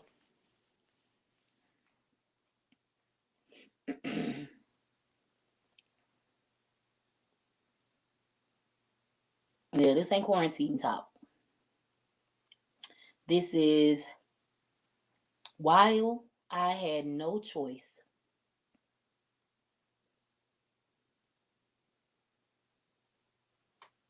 but to be isolated from the world, I decided to use it to really get in tune with myself and really make preparation for changes within myself for my life.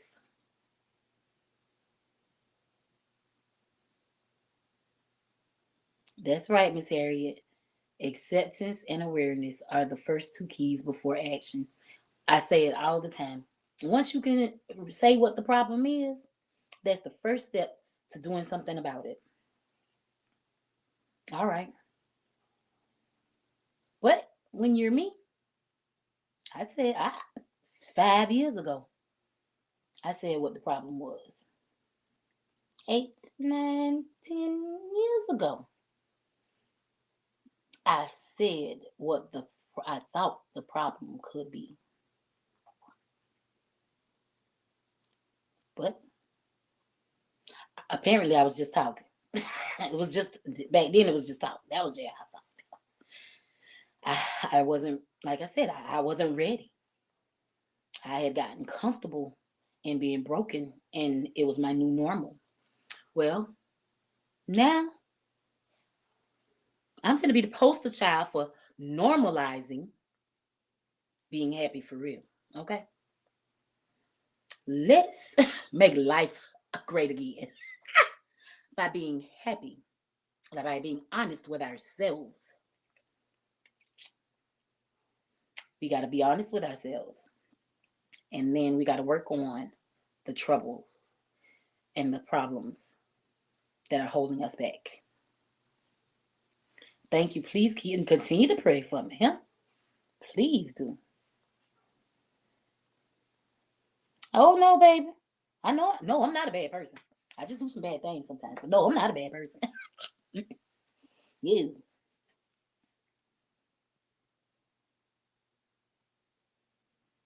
Right. Like I said, I'm not into New Year's resolutions. I never. Today is my day one. On December the 26th. Oh, I just thought about it. Today is one of my old customers' birthday. Y'all, I met this man. When I say my old customers, y'all know I wasn't a hooker. I used to work at a store. I was the manager of a store, and I met a lot of amazing people. But there was this man I met, and it's just so fitting that I think about him today on his birthday when I'm talking about this, because this man was much, much, much, much, much, much, much, much, much, much, much older than me. Okay, at the time, we gonna say I was 32. We gonna say I was 32, around in there. I might have been 30. Yeah, I was probably about 30 years old when I met this man. And he was about 55. About 55. And was just going through some things in his life. And he was broken. And he was looking for a girlfriend. And baby, I'm sorry, that just wasn't for me.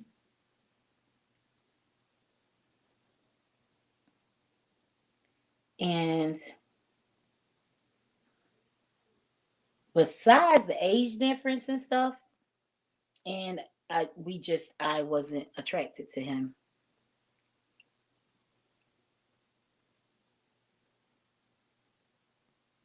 Right. Resolutions are, man, please.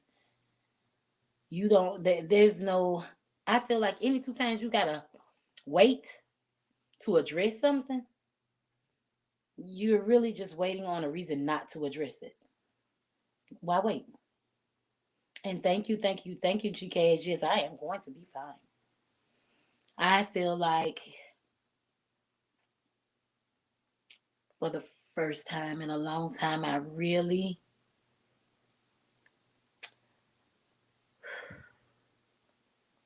felt free.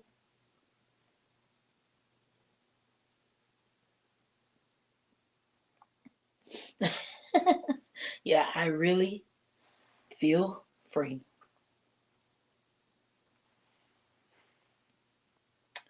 But back to this story about this man. All right, so the man liked me, but I didn't like the man. The man was not in a stable place emotionally, and I knew that the man would not be a good choice for me, because at that point in time, I had my own stuff going on, and like I said, he was not emotionally stable. He was trying to kill you, girl, too fast. You can't meet me on Monday and think you go question me up on Wednesday. I don't know you. I don't owe you nothing, and you don't owe me nothing. Calm down. But because he was broken, he was not. You know what, Jermaine? I will not wait, honey. But yeah, it was just a mess. And in a very short period of time, I watched this man spiral out of control. He was a trucker. He drove big trucks. And he drove far every day. Now, over time, I learned several things about this man. I learned that he used to be into the church. He used to be a pastor. And at one point, he was married. I don't know what happened to his wife. I don't know if she passed away or if something happened to cause them to split.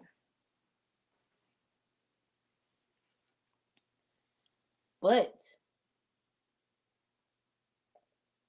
he was single again. I think, I, okay, yeah, he was single again. She didn't die. She left him. And I eventually figured out why she left him. Like I said, he was a pastor. Well, pastor had done started back drinking. And pastor was just not doing what pastor was supposed to do. And it caused a rift in his marriage. And his wife moved on. And then he completely left the church. And pretended to get himself together. But like I said, the devil was busy in his life. And he ended up going through a series of things that caused him to go into this downward spiral. He thank you, GK. You always say stuff like that. And I used to want to be a counselor. I did.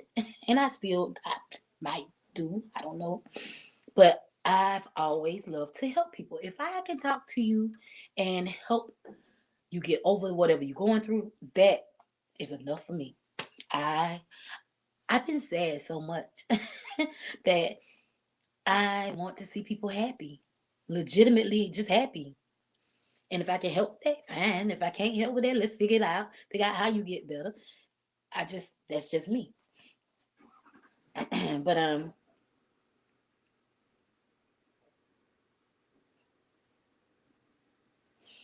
everything you go through in life is training for you for something or somewhere you need to do or go. Sometimes we sometimes miss it. You're right. I agree with that. I think that you can read books to learn how to do stuff all you want. But when you go through things and you learn your way through them, it's a whole nother level of expertise. I agree with that. But yes,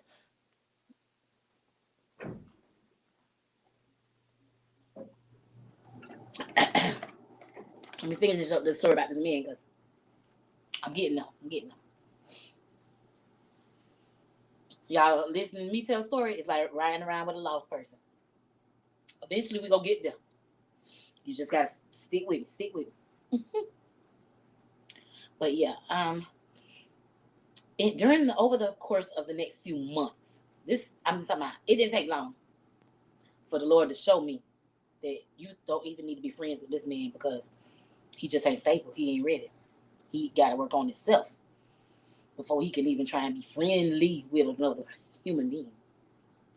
Keep in mind, like I said, this man drove big trucks, and where my store was located, it was at least an hour away from where he picked up his truck. At least an hour, maybe a little over an hour. So by the time I would see this man, he had already been on the road. I would usually see him around 10 or 11 o'clock that morning.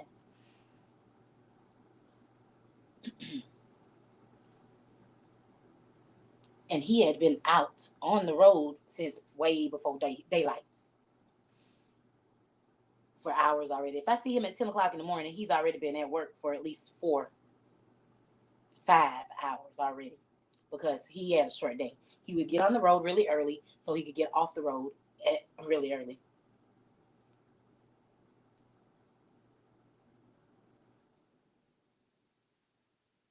I believe that I'm going to live to remind you about this day when you are shining like a beacon on the hill to direct other people's paths through your experiences. Thank, and you remind me too. That's what you do. You remind me. Help me to remember this day, December the 26th, 2020, the the year of uncertainty, which has become my year of clarity. Yeah. Remind me. You thank you, Miss Harriet. Like I said, no, I was not a prostitute. I worked at the store.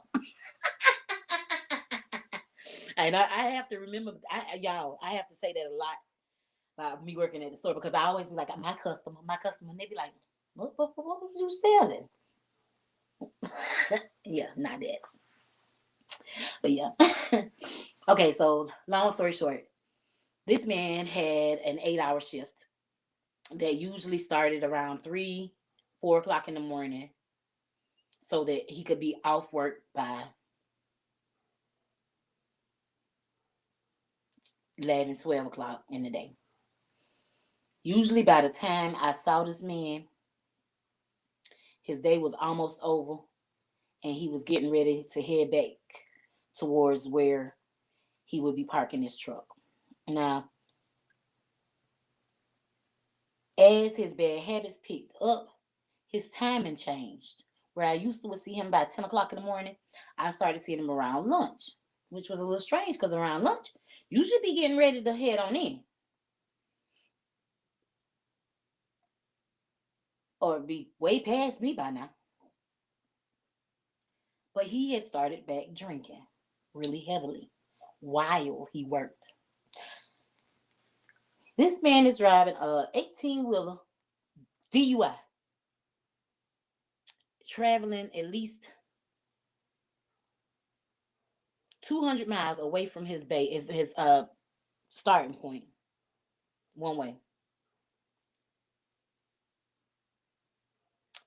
And before I knew it, I was like, something ain't right, y'all. Something ain't right. So one day he got the courage to actually buy beer from my store, because at my little country store, they sold singles. So when he first did it, I was just like, it's a little early. You still got a little ways to go. And he would always say, well, I'm getting them to take them home with me. Since I'm already here at the store, I might as well go ahead and get them, so I don't have to worry about stopping again. And at first I was like, oh, well, that makes sense, because I've done something similar too. Go ahead, get everything I need while I'm out, so I don't have to make more stops. I get it. Okay. So then I started noticing little stuff about him. Like his demeanor was changing. And then one day he was just way too friendly with me one day. And he got too close to me. And I smelled beer on his breath. And I was like, wait. I said, so when he went over to the cooler, got his little bills, and got ready to start telling me that story about not making another stop on his, I said, I said, this ain't, I said, oh, you don't want to make another stop? I said, I know you already done made one, because I can smell it on your breath. And I went into my own little rant about drinking and driving, and how you driving that big truck and you don't need to do this and you don't need to do that because it's dangerous and all this kind of stuff. Well, I refused to sell him the bill. He left. Probably stopped at the liquor store up the street and got him anyway, but I don't know. Not a week later, y'all. Not a week later. This man. Okay, and it was okay. Not a week later, this man had gotten an accident. Now, that accident, he wasn't drinking at that time. Now I ain't gonna say he hadn't been up drinking already, but he wasn't registering DUI. And the accident was not completely his fault either. But had he been operating in excellence, it may have been he may have been able to avoid it. Maybe, I don't know. I can't even say that. I wasn't there. But that was like within the week. Okay, that should have been a little eye opener. I got by this time. Let me do the right thing, because this is getting to be out of hand. But no, he did not heed the warning. He kept right on going. And within 3 weeks, the first accident happened. He was not hurt. He continued to work. But within 3 weeks, he had a second accident. And this time, he was DUI. The accident was completely his fault, completely avoidable. And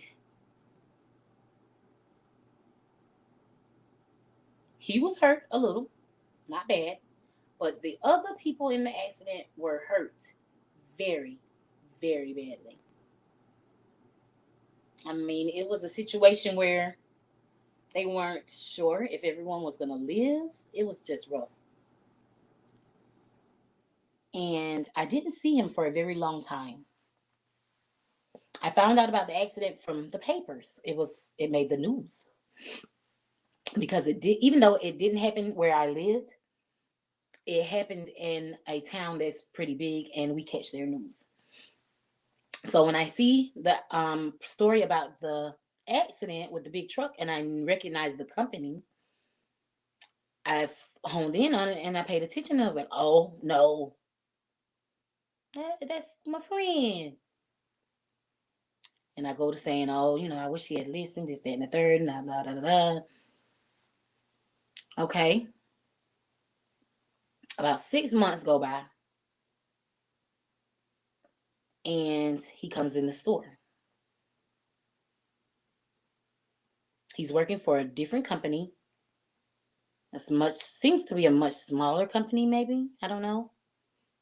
And I asked him, how everything was going with him, this, that, and the third. And he explained to me that, you know, he didn't tell me all the details because I guess he assumed that I didn't know. So he told me, what he wanted me to think. And told me he changed jobs and, he was just, he gave me the watered down version. And I asked him if he was still drinking. And he told me that he was still drinking, but not as much as he was before. And now he makes sure that he doesn't drink when he has to drive. Okay. Well, he was going to buy a bill before he left because he said that, this was his story now. Because of everything that had gone on with the accident and stuff, he didn't like buying beer closer to his town because he didn't want anyone to think that he was drinking on the job. Why would they think that? Maybe because you are. But okay. And he felt so comfortable with me. He knew that I wouldn't look at him and judge him.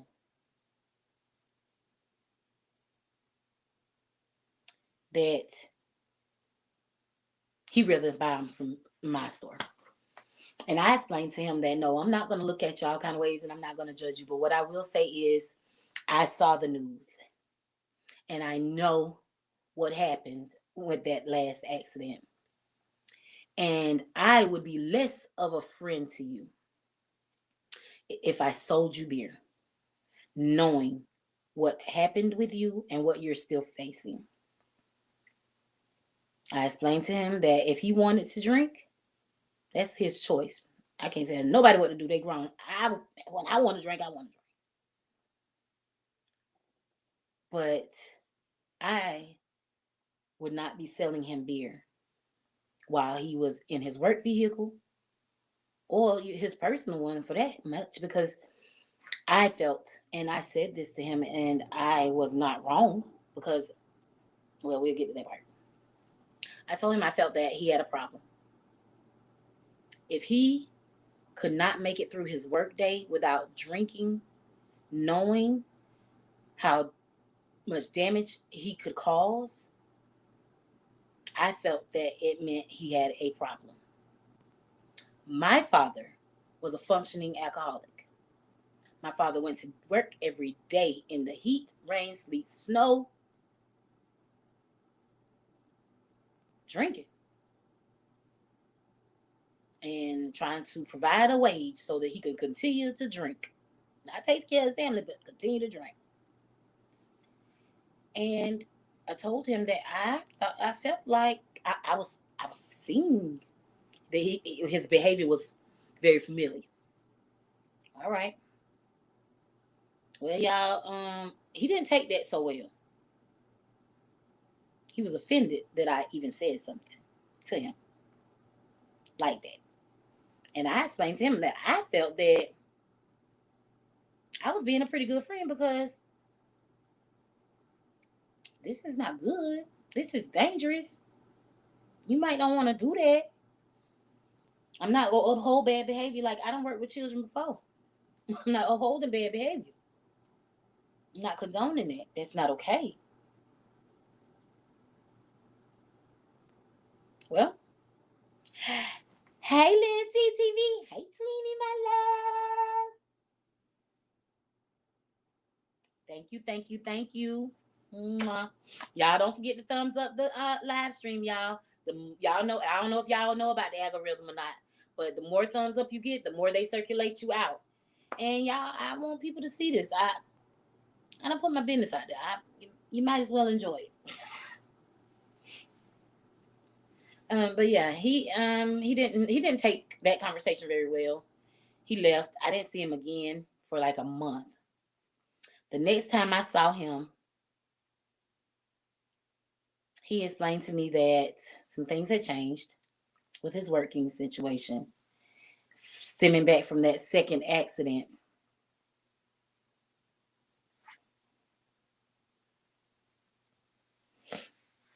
And I don't know if he was facing jail time. I don't know what the consequences were, but there were consequences.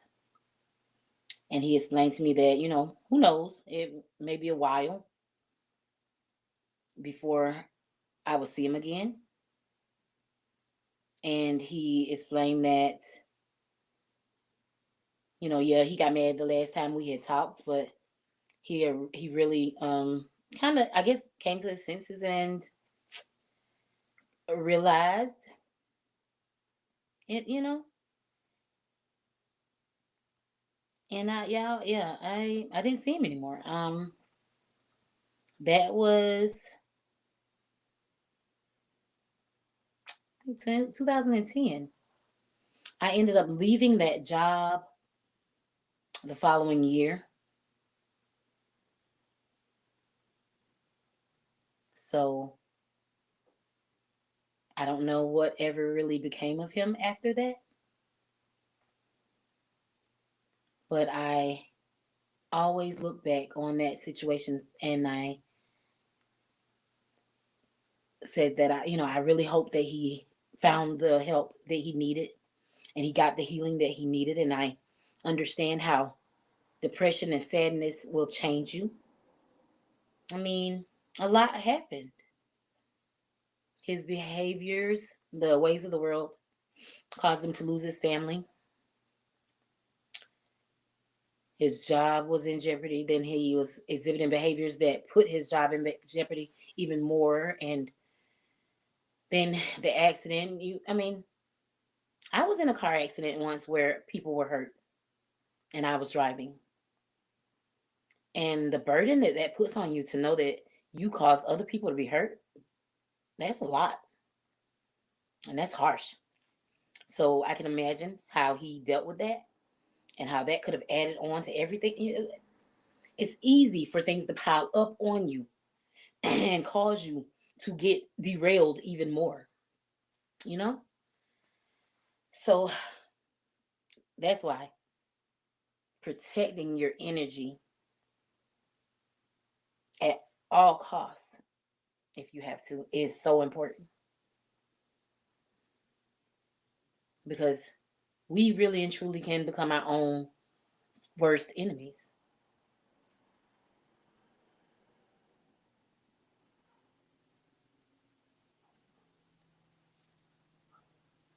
And for whatever reason, this time of the year brings a lot of that up and out because people are focusing on trying to provide material happiness and things like that when what's going on in here is just priceless.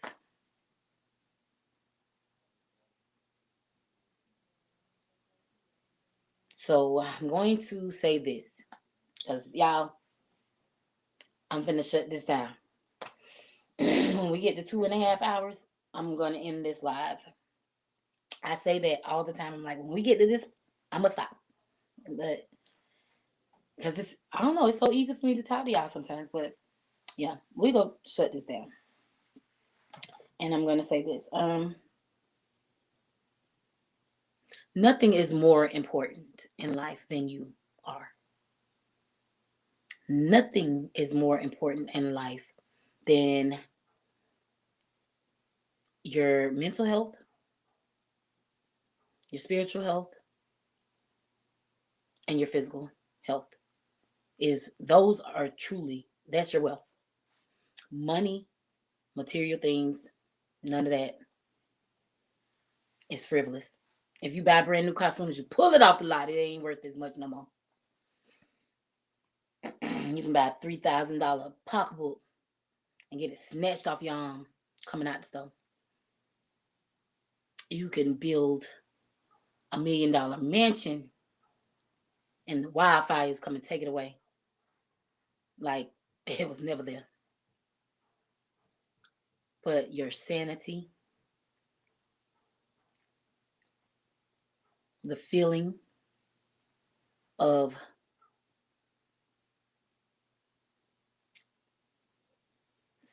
awakeness and self-love is priceless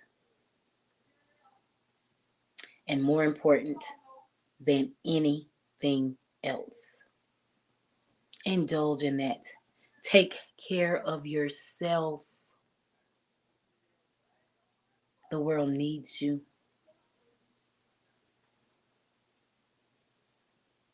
And the world needs you to be operating at your highest capacity.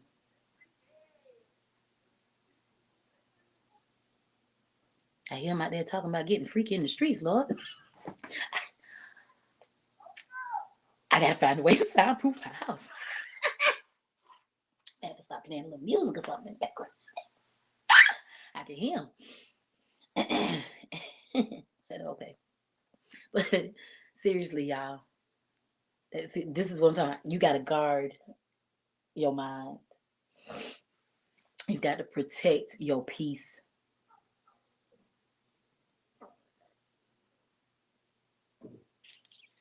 Yeah, you've got to take care of yourself because this world is cold, y'all. This world is cold. And the love level is not where it should be. So it's important. It's important to give yourself the best fighting chance that you can. But that and that starts in your mind. Your mind is the strongest thing. Everything starts with a thought. The thought process. That's it. If you never think it, you can't if you don't think it, you can't do it. But if you can think it, you can do it. That's the start of the process. If you believe it, you can achieve it. I believe that.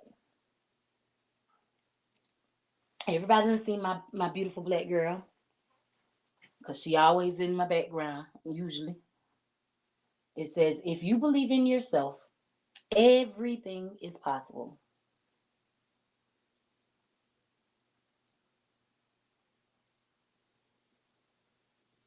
And that's real.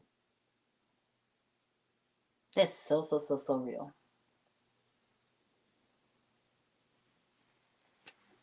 So, like I said, take your time. Figure out what your triggers are. Figure out where the trauma started. Address it. Be honest with yourself about it. Take responsibility for your bad behavior and your bad habits. And once you do that, start working on making it better. You cannot heal from a hurt that you cannot admit to. If someone did something to you, they did that. And that doesn't make you a bad person because they hurt you. But you cannot use that as an excuse to continue to operate your life in a place from a place of brokenness. We're adults now. It's time that we heal from those hurts and move on. You owe that much to yourself. I know I owe it to myself. I have caught hell the majority of my life. I was joking on my live stream yesterday about, okay, we ain't gonna make it at 2.5 hours, but it ain't gonna be much longer. I was joking on my live stream. I was like, just drop a word in the comments. I got a random story time for everything. I have experienced almost everything in this world. The good, the bad, and the downright ugly too. That's real with me. I have experienced a lot of things in my life. And because I've experienced so many things,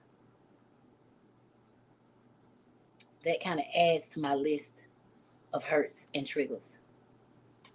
So this process might take a little while. But it's all right because I'm up for it. Because I know that when I'm done, when I get done with the work, I'll be a better person for it. And I'll be a happier person for it. And I'll be a more prosperous person for it. And I'll be a more peaceful person for it. And what could be better than that? Nothing. I want to be able to love my family and love my friends the way I used to love my family and my friends. Just showing up full of love and full of hugs. Y'all, I got a god baby. My god baby, y'all will see him. He be in the chat sometimes when he know I'm live. You'll see Colleen Walker pop up. That's my god baby. I was with my god baby every day of his life. I was there the day he was made. I was there the day he was born. And every day after that. And then I started struggling with my mental health. And it took me away from him. Not just him, a lot of people. And that hurt me so much. But it's like I didn't know what to do about it. And the longer I stayed away, the worse it made me feel. But my mind kept telling me, well, you're this far gone already. There's no bouncing back. He's not gonna love you the same. It's just, it was a mess.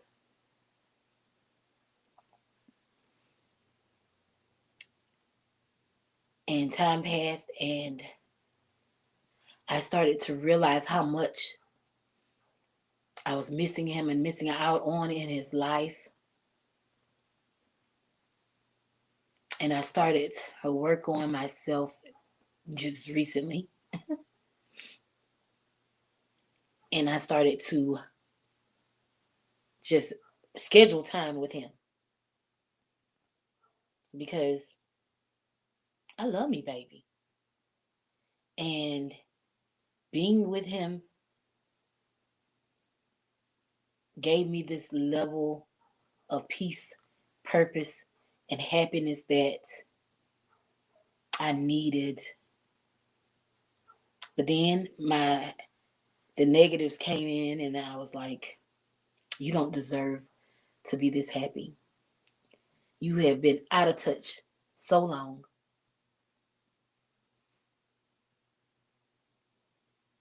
And it almost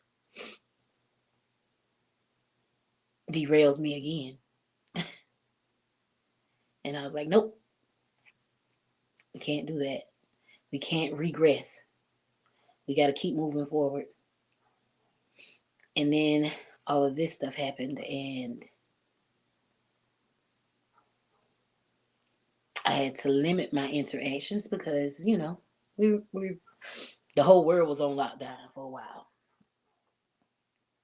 And then, like I said, I have other factors in my life that go on that make me very careful about how I move. And then I got COVID-19, and now I cannot be around people. And being here in this house those first few days, I almost backslid.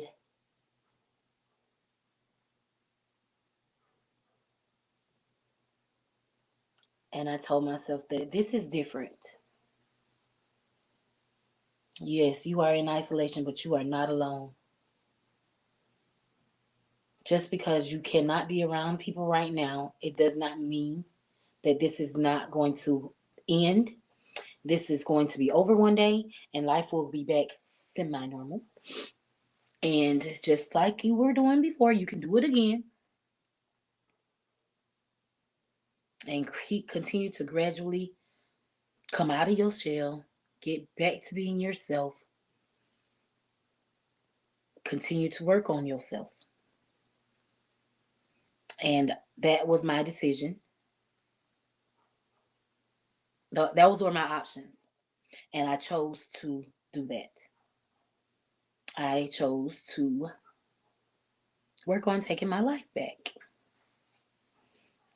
Getting back to being me.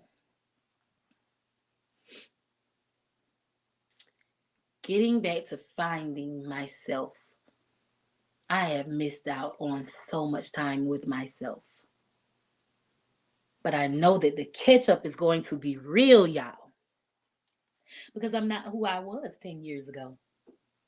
I'm not who I was 8 years ago, 5 years ago, 3 years ago. The last time my heart was broken, my feelings was ripped up and stepped on it, or I felt misused and abused or whatever. I'm not that person anymore. I am growing. I am elevating. I'm healing. And I'm kind of excited. I am excited about this new level of life. And I know that I have been, y'all, your girl, she's something special now. Believe what I tell you now. Yeah, she's something special. Broken me was something special. Okay. I'm talking about I know how to have a good time. I know how to live. Broken me now. So just imagine what it's going to be like operating at 100% capacity. Epic! Baby, the next phase of my life is about to be epic. So, on that note, I'm going to say, you better get on the wagon, baby. Join me. Life with the Sunflower Lady. Because this is day one of the rest of my life. And I am determined that to make the best of it, baby. And so I urge you, if there is anything going on with you, if there are any hurts that need to be healed, work on yourself. If you need help, get help. If you don't know where to look for help, Google it. Hey, Google. Siri, get me the suicide prevention hotline number. Siri, get me the depression hotline number. Siri, do something productive with yourself. Because she ain't even listening now. Hey, Siri. Now, any other time, I can't say cereal without us sparking up. But today, she don't want to. She don't want to do right. But this is 2020. We are in the age of technology. Like everything is at our fingertips. The phone you looking at me on right now, iPad, computer screen, whatever, can do everything. So there is no excuse. Reach out. You are not alone. This is not a secret thing. You're not the first person in history to ever go through it. You probably won't be the last. It's okay to say that you're not okay. Quit pretending. Quit pretending. Quit walking in a place of brokenness. If you are functioning right now at whatever level, no matter what level of Jumanji you in, imagine what it's going to be like when the game is over and you've won. This is your life we're talking about. Now, I don't know how you feel about yours, but when it come down to me and mine, I've got to make changes. I've got to find a place where I'm safe, I'm happy, and I'm at peace. And for me, I'm going to do that at whatever cost I have to. Because when I'm up walking in circles at 4 o'clock in the morning because the steroids won't let me sleep,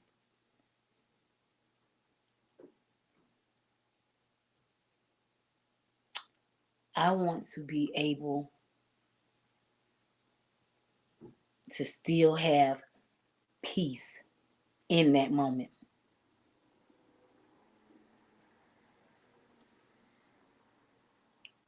No matter what's going on around me, what's going on in the world, I want to still be able to have a place of peace in here. If it's chaos all around me, in here, I need to be okay. And when I say in here, I mean in my mind, in my body, in my life. I need to be okay. And that starts from the inside and works its way out. So I ask you to take a moment. Take like 5 good minutes to yourself. When your friends aren't around, your family's not around, ain't nothing good on TV. And just think to yourself, how can I make my quality of life better? What do I need to do to make my quality of life better?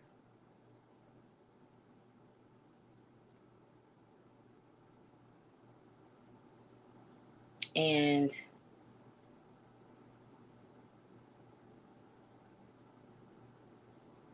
when you find those answers,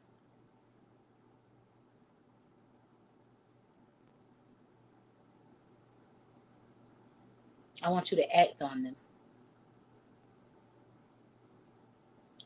and critique it and keep working on it until you get to a place where you're satisfied, until you get to a place where you're happy, until you get to a place where you're at peace, until you get to a place where you don't have more things to add on to the list of what's wrong with you.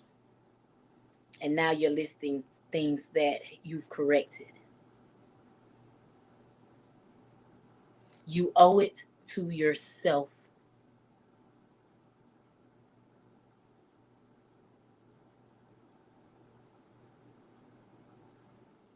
You owe it to yourself.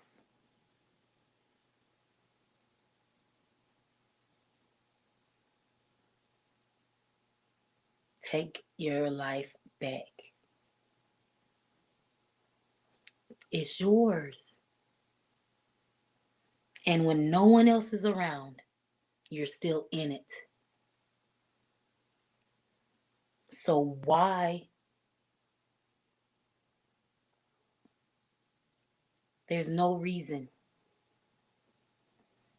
to be in just mess all your life. Like I said, if you can see where there is a problem, address it, hold yourself accountable for it, work on it, focus on healing. There is a power that we all possess.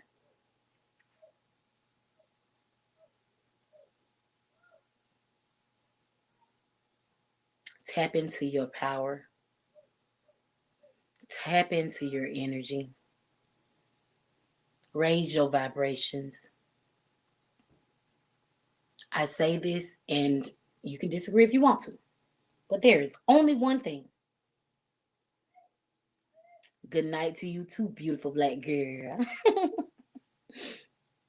I love you, cousin. There is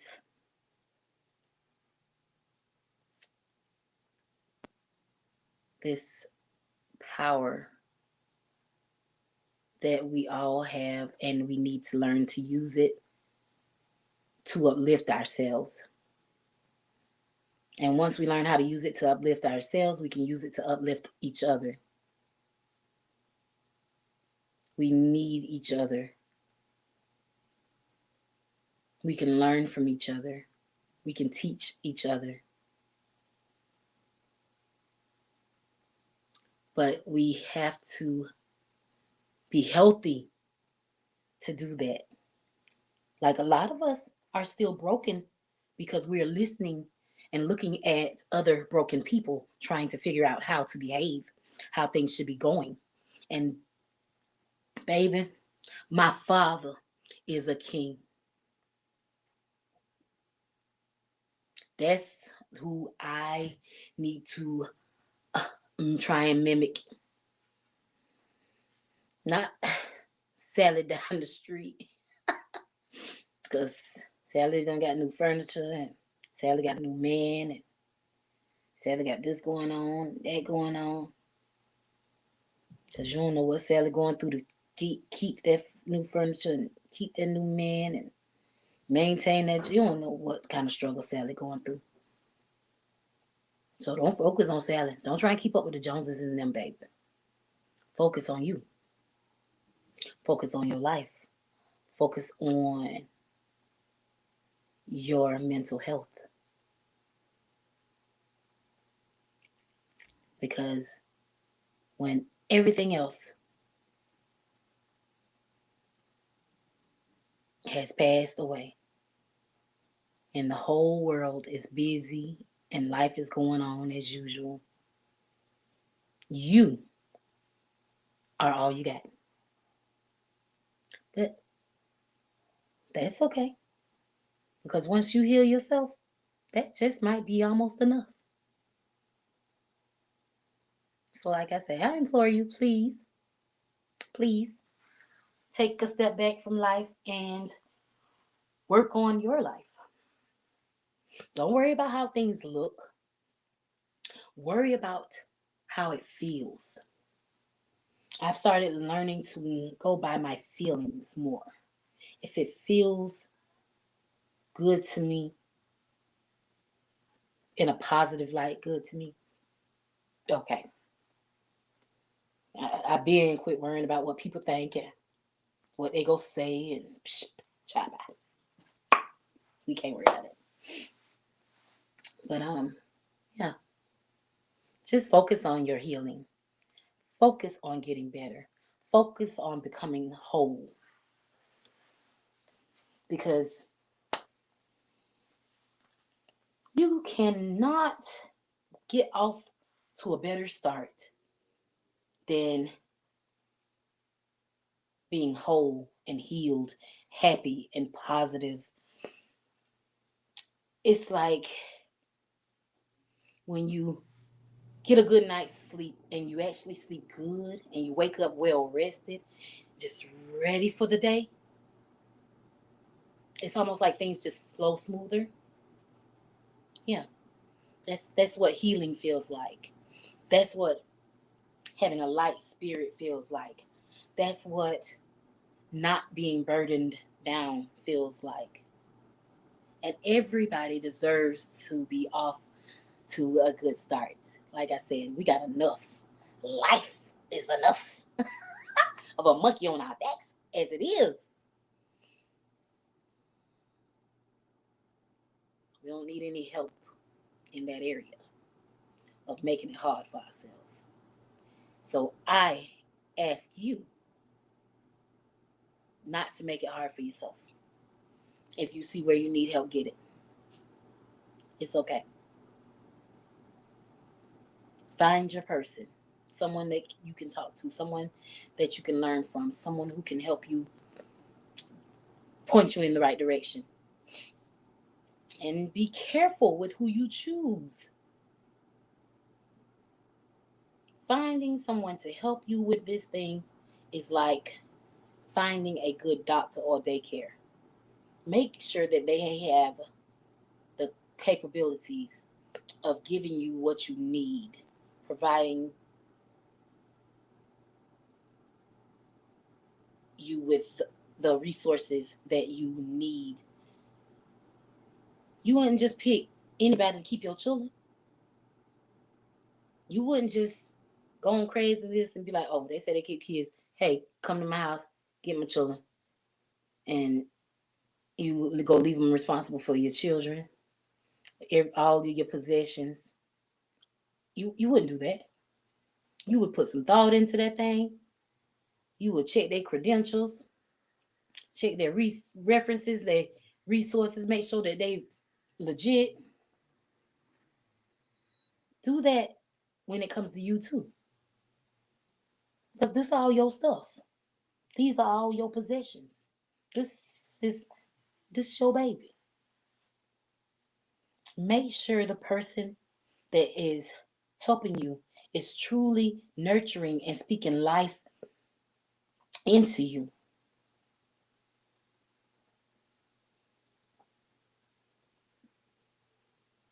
Because this is a precious commodity. And it deserves a well thought out plan. It deserves a put together plan.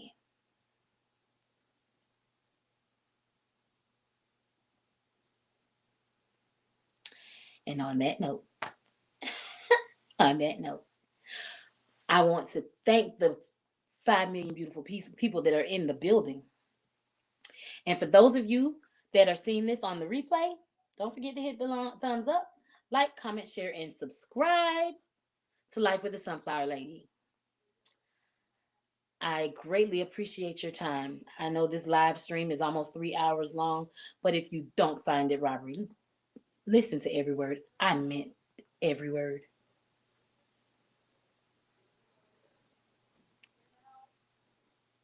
Hey, there go my other godson. Pass Go Woke is in the building. Hey, godmama, baby. This is my little grown man. Jesus Christ. Look, I got God babies and grown God children. Y'all check him out. He a up and coming rapper and everything else. He know how to do all kind of stuff, y'all. He's so talented. I just can't wait till he tap into all of his talents and find his whole self. He is going to be an exceptional man. I love you, boy. He'll always be that same little old baby to me. God knows. It's so hard for me to let my children grow up. But yes, y'all. Like I said, if you're catching this on the replay, thanks for stopping by.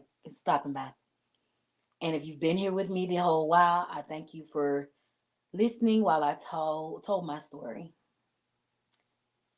And if you are suffering with any mental health issues, if there's something on your mind, something in your heart that is stopping you from making progress in the right direction, work on healing yourself.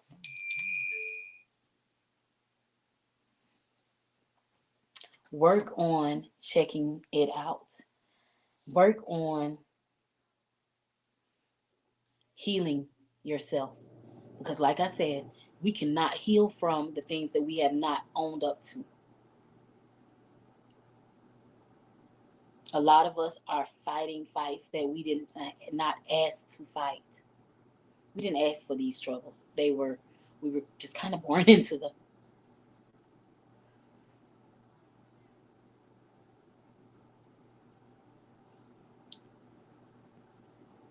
And you don't know who else is struggling.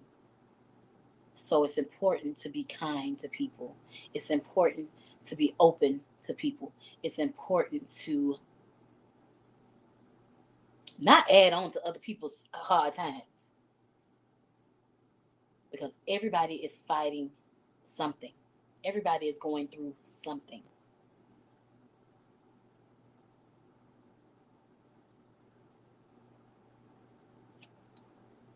Find yourself.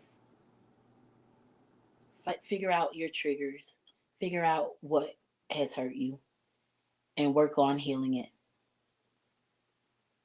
so that you can operate from a place of excellence and the rest of your life can be the best version of your life. You deserve that. You owe that to yourself.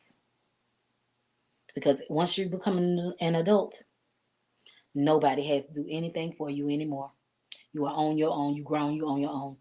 It's a lot of times I wish I had people that just could do everything for me. But I'm adult now. I'm too old to be. Can you hold my hand? Can you do this? Yeah. Those days over.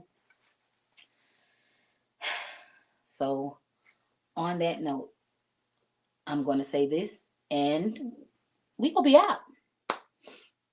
Thank you for sharing your day with me. Thank you for listening to me tell my story. Thank you for being a part of my process.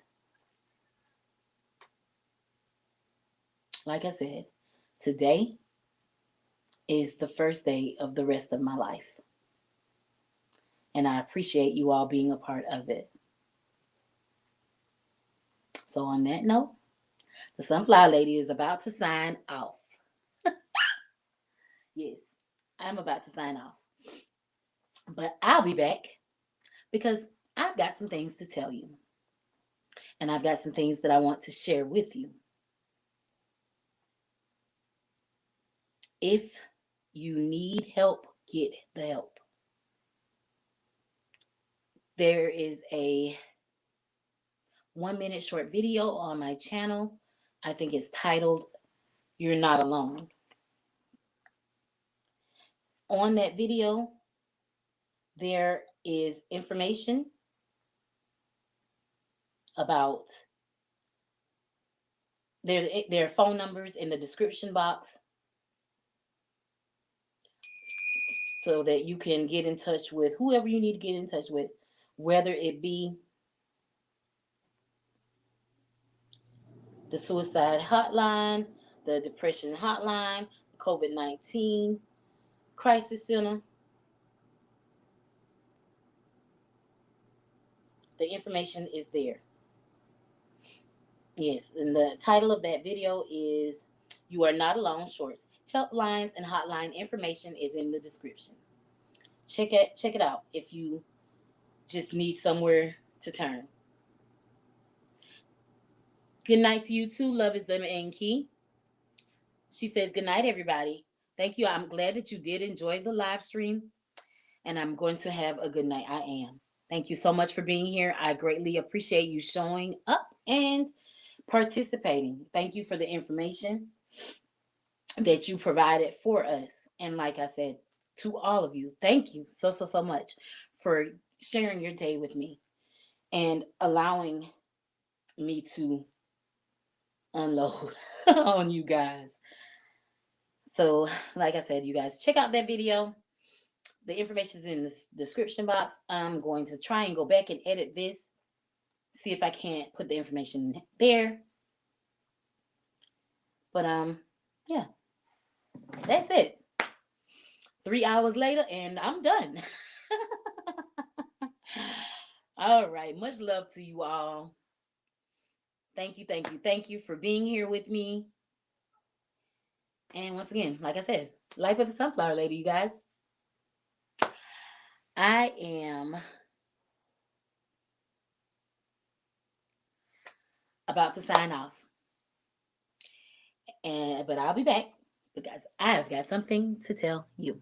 So, have a great day.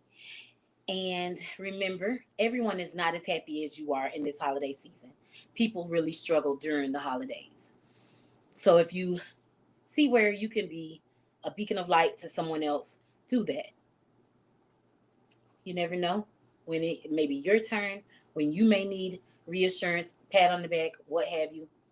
So each one teach one. Let's do our part to work together and spread the love. Thank you so much. And you guys have a great day. And I'll see you next time. Goodbye.